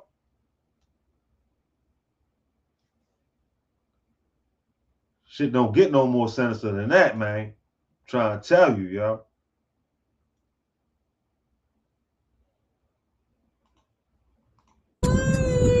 What do you say? This is so... Courtney Mustard. You were sitting in her lap. Now clearly she was not moved by the rededication of their love to each other. Hell, she even dodged that poor motherfucker's kiss. Marriage is much better for women. It literally starts with a man getting on his knees begging you. But is that enough? No. You also get an exquisite piece of jewelry. 3 paychecks, that's what she told me. 3 on a finger? And I just know for a fact that she is the type of chick to require a blood diamond over a lab grown, all because she needs to walk around feeling supreme to other people. You know, she wants to feel that slave labor on her finger. And Akash actually makes another fatal mistake here of encouraging her to have a TikTok and podcasting platform. Who was your first girlfriend? I had one in college. Subject. Now for him, this was really the beginning of the end, as she would start oversharing quickly. Sometimes I get so painfully nostalgic for college. The top 4 songs when I came back for my sophomore year: Click, Pop That, Bands Make Her Dance, Birthday Cake, the 2 Chainz. I was popping my pussy and living my best life in these white boy frat houses, and I had a roster of guys that I would rotate through. So it's like, ugh. And it's just hilarious because Akash acted like he found this diamond in the rough, like she was some pure angel sent down from heaven, when it turns out she was the total opposite. I was popping my pussy in these white boy frat houses. I met this guy on Tinder. This was before Bumble or Hinge. This was in the OG days of the app. And this guy, I made the dumb mistake of letting him sleep over, not really wanting to fucking hook up. And I woke up in the morning and my asshole was a little sore. Oh my god. And I gotta say, for someone who is already years out of college, she sure does reminisce about it a lot. And it seems like most of She was a virgin, y'all. She said she was a virgin when they met.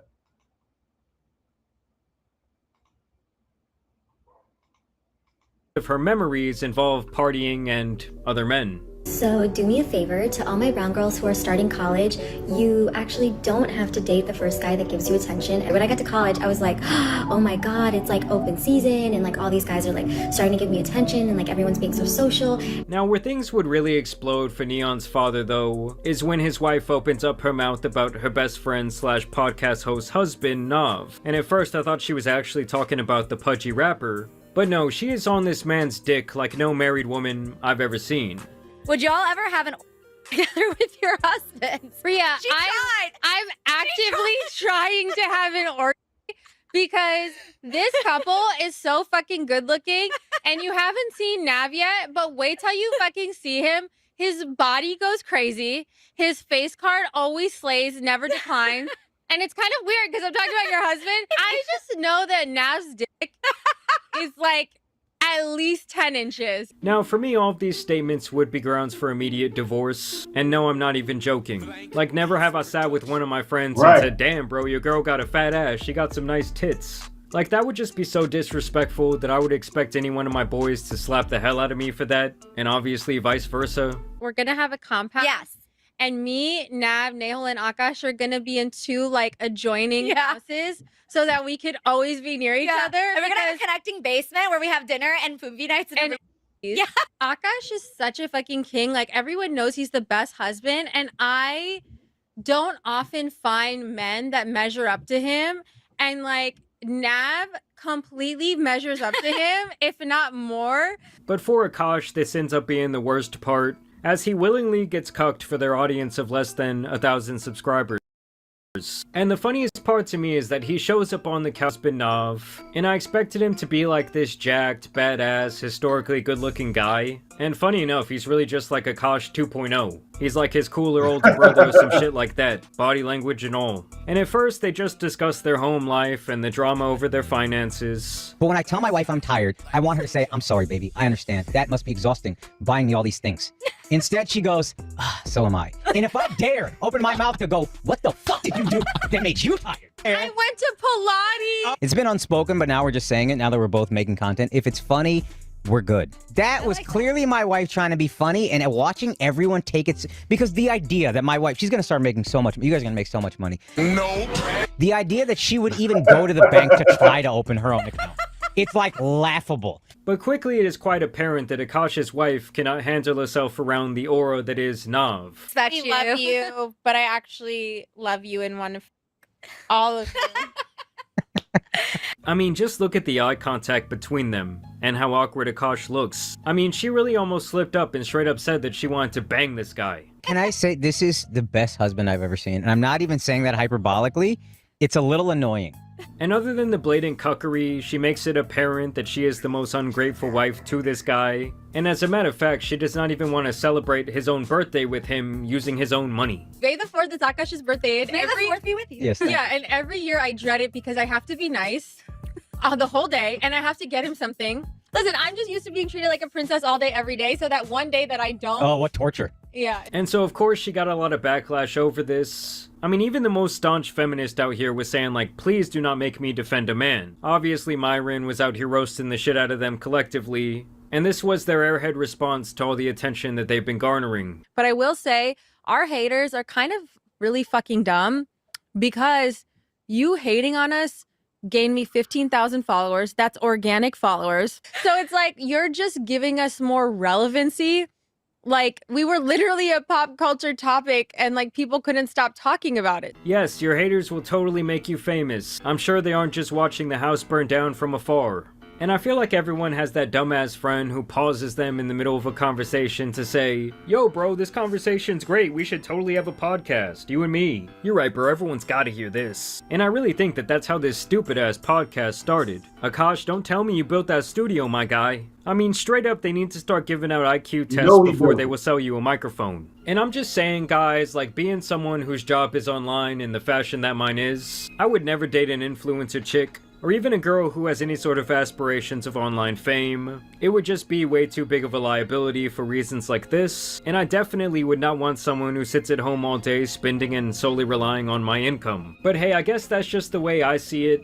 You know, there has been this continued sense that, like, the Rogan sphere, and pretty much any comedian kind of revolving in its atmosphere, has kind of been, like, self-destructing in the last year. I mean, if you go to the Flagrant podcast right now, the comment section is a literal war zone where Akash is getting destroyed, he's getting called a cuck, he's getting called a simp. I mean, someone take that motherfucker off the barbecue, he's done, he's cooked. But either way, I do want to thank you guys for watching today's video, dropping a like and subscribing. But as you guys know, it's been your boy the Tan Superman, and some of the simp-ass comedians out here need to be covered, so I'm out.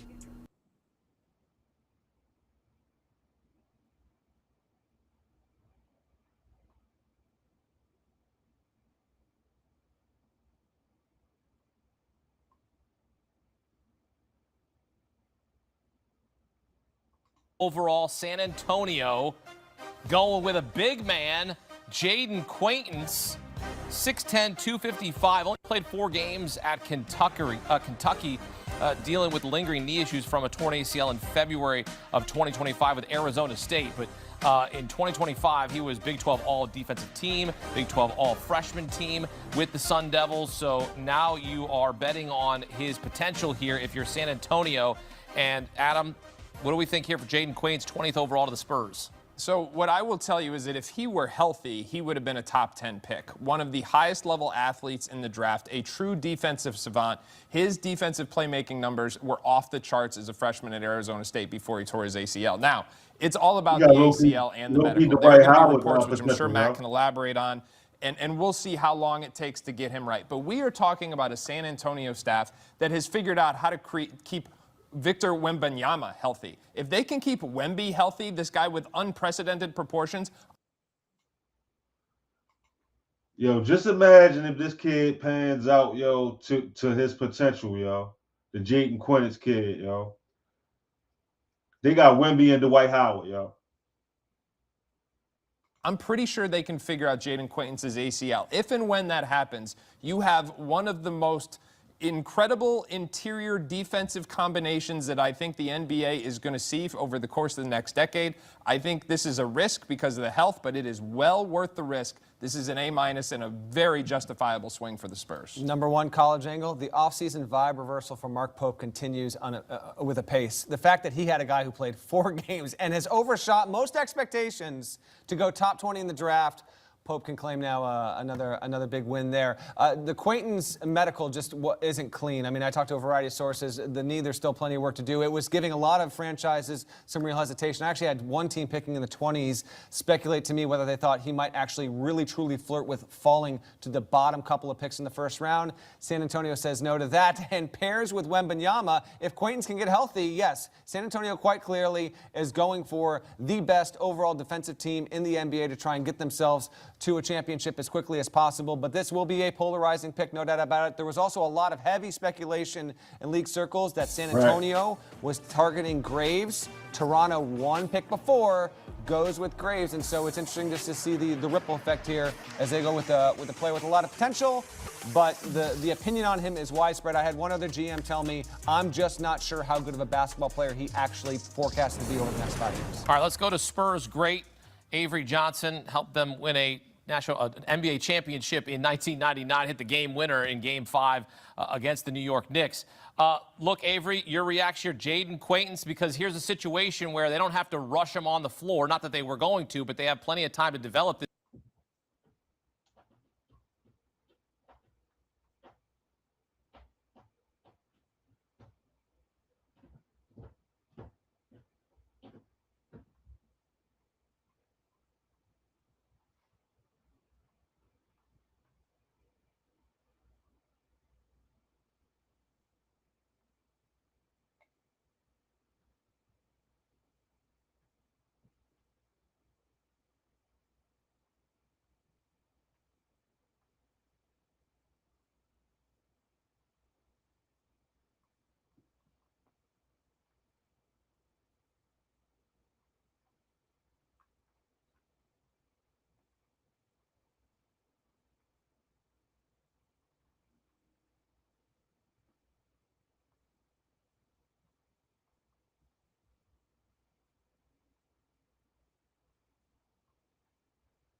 $5,123. That's how many total yards Dante Culpepper put up in 2004, passing and rushing combined.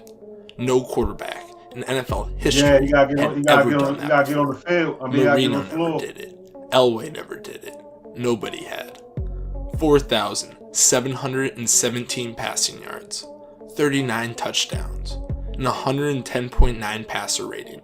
He completed nearly 70% of his throws, and when the pocket broke down, he tucked the ball and ran through linebackers. 6'4", 260 pounds, ran a 4.5 40. Dante Culpepper wasn't playing the same position as everybody else. He was playing something the league hadn't seen yet. Then, on October 30th, 2005, one hit tore 3 ligaments out of his knee at the same time. And what did the NFL do? Traded him before the knee healed. rushed him onto a field he had no business being on, then cut him loose when he couldn't carry an offense on one leg. A 260-pound quarterback who rewrote the record book. What was it? He ended up in Miami, right? Gone in 3 years. Not because the talent's right up, because nobody gave that knee enough time. This is the Game Day Giants. January 28th, 1970. Dante Culpepper only played 3 years? Or was it 3 years after he got hurt? 7. Ocala, Florida. Dante Culpepper is born inside a prison. His biological mother, Barbara Henderson, is serving time for armed robbery. She's a teenager. But a woman named Emma Culpepper, who worked at the same correctional facility, takes the baby home, 1 day old. She raises him as her own, the last of more than 15 children she fostered over her lifetime, none of them biologically hers. At Vanguard High School, Culpepper was named Mr. Football for the entire state of Florida. Played basketball, played baseball, built like a linebacker, but moved like a wide receiver. But the major football programs still weren't calling. He landed at the University of Central Florida. He broke about 30 school records before. That was back when they were still judging quarterbacks by the color of their skin and not by the content of their game. Before he was done.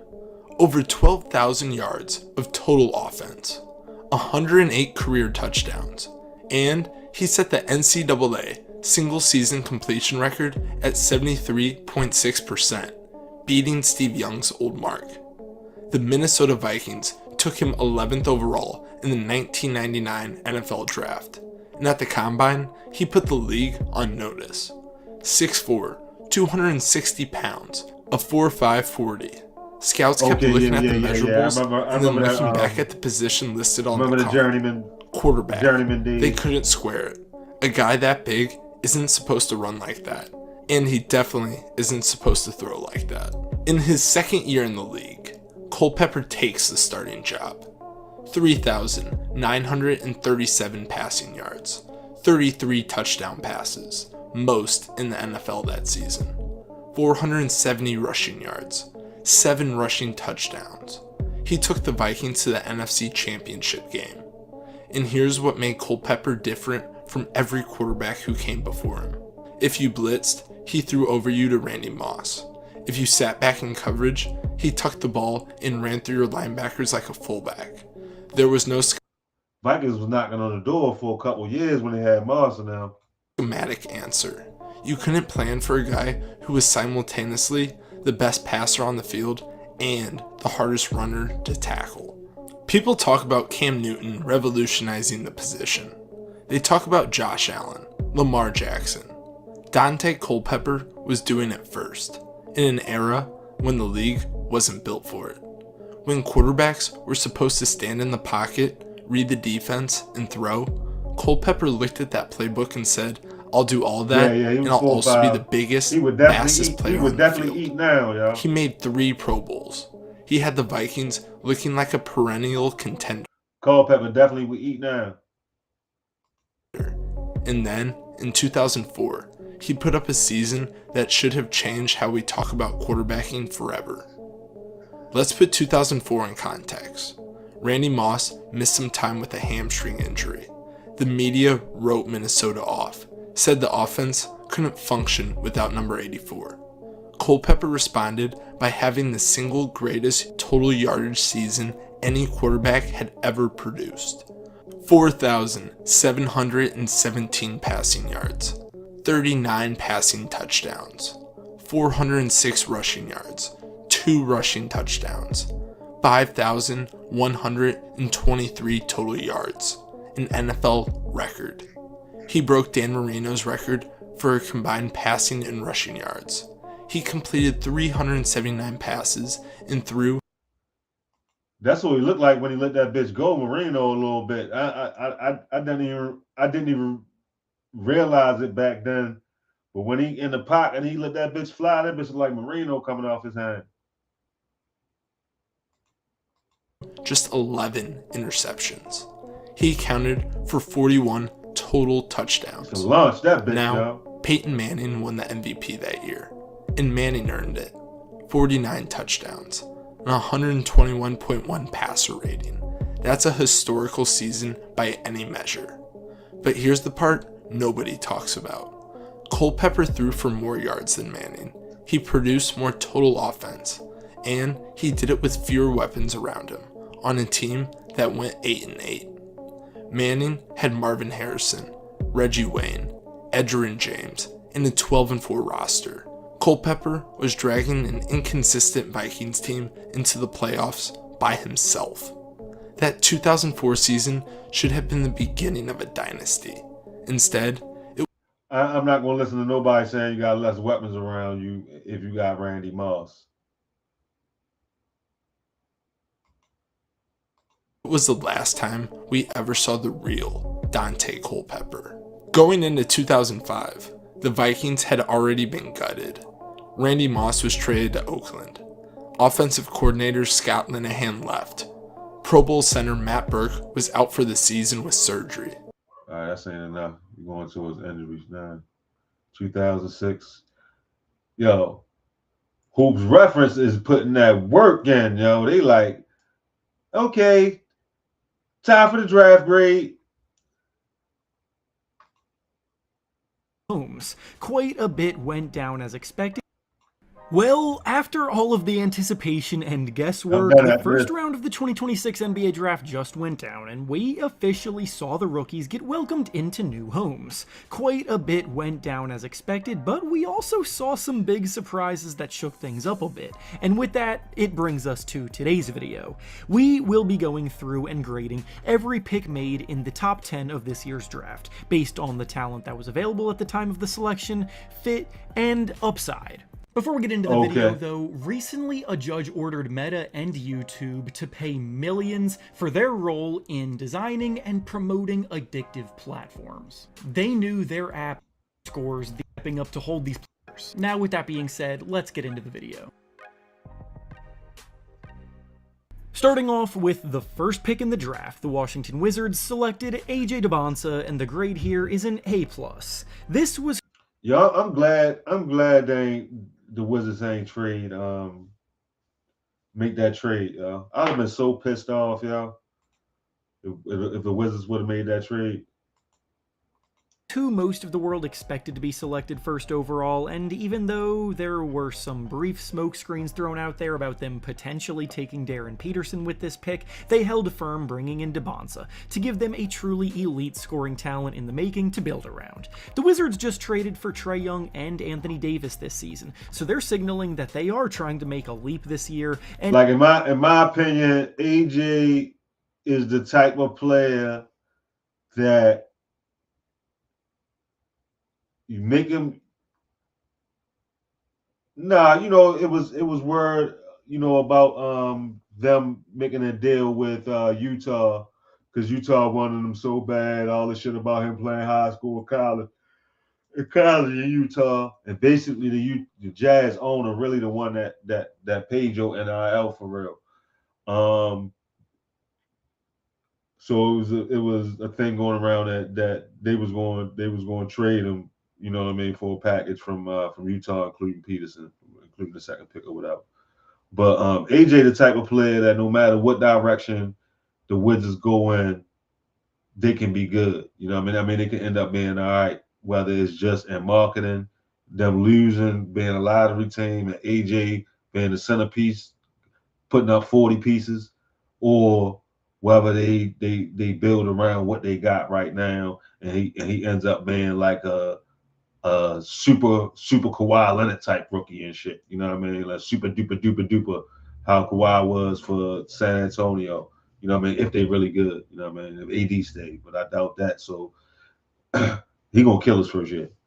I guarantee it. And Debonsa is already good enough right now to come in and provide a real scoring impact as a rookie, while also being young enough to mold into the face of the franchise for the future. He's a 6'9" shot creator with the elite shot-making skills, impeccable body control and footwork, and very tough finishing ability in the paint, so there's really nothing major to slate about this selection at all. He has the upside to be competing for scoring titles when he's in his prime. He's who they acting like R.J. Barrett was. Like, to me, like who they thought Andrew Wiggins was. Like, that's who he is. Just needs to stay locked in on defense more consistently throughout games and embrace the three-point line more to truly reach his ceiling. Next, with the second pick, the Utah Jazz selected Darren Peterson, and the grade here is an A-. I'll start off by saying that I am very high on Peterson's upside. I firmly believe he can be an all-time talent when he's right. But being completely objective, we have to acknowledge there is a bit of risk taking someone who dealt with the health issues that he dealt with all season at Kansas, number 2 overall. I believe that creatine shit, though. I believe he overloaded on creatine, trying to get ready, trying to get himself ready for real. He overdid it. If he wasn't automatically coming out one and done, I don't think it would have happened. He struggled with cramping often, he had some hamstring issues, and ankle problems. Throughout the pre-draft process, probably what was happening to LeBron and shit. He's gotten these things under control and is back to feeling like his old self. That's probably what happened to LeBron when he was cramping real bad in the finals that year. He was probably taking too many supplements. And I certainly hope that's true. It's just something worth monitoring moving forward. As for his talent and fit in Utah, that part I have no concerns about. The Jazz have a loaded front court with Jaren Jackson Jr., Ace Bailey, Lauri Markkanen, and Walker Kessler if he re-signs, so adding a guard to slot in next to Keontae George is a perfect fit, and Peterson's another player who can absolutely light it up and score with the best of them from all 3 levels when he's right, so after this pick, Utah could be ready to be next season's breakout team in the Western Conference. Next, with the third pick, the Memphis Grizzlies selected Cameron Boozer, and the grade here is an A. The top of the order went pretty much as expected, and as we all knew going into the night, this draft had a clear top 4 prospects that sat a tier above the rest, which is why you're not going to see much variance with the grades yet. That's the part they underrate now. To start fresh. Yo, he can play off the bounce, yo.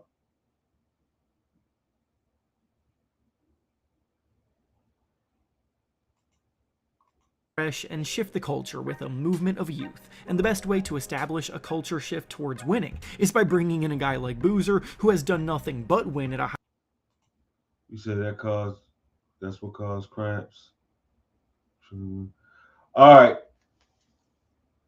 your body already got a base creatine level. You know what I mean? It already has a base creatine level already, and probably in an athlete like Peterson, and this is what I heard from doctors saying that it could be true about the cramping. An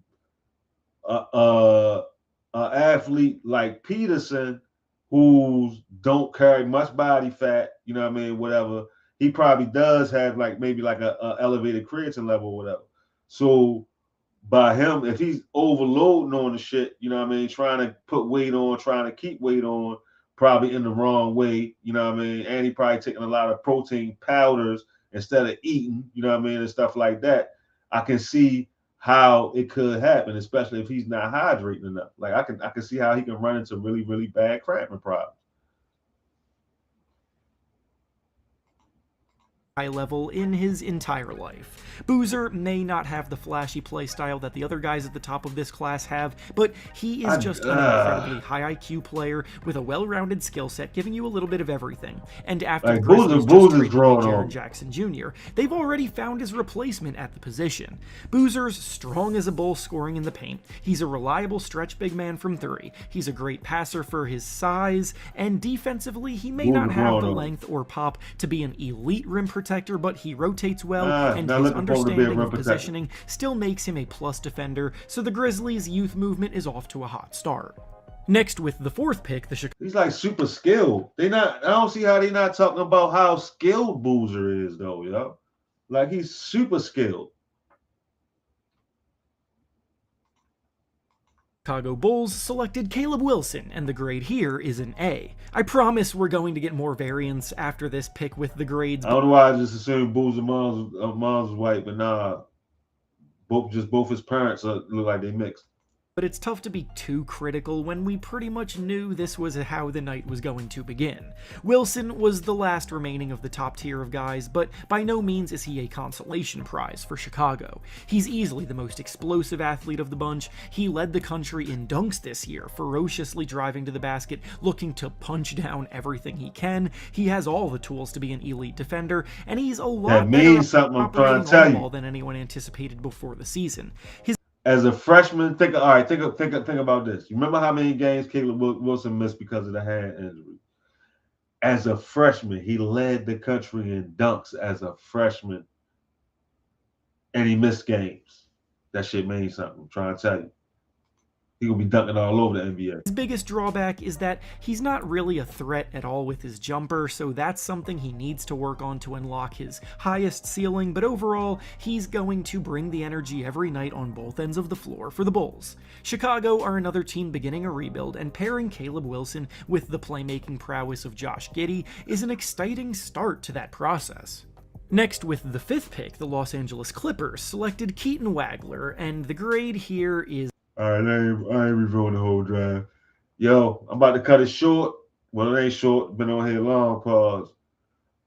Yo, good night, my man. Good night to anybody else or good whatever anybody else that watching on the replay.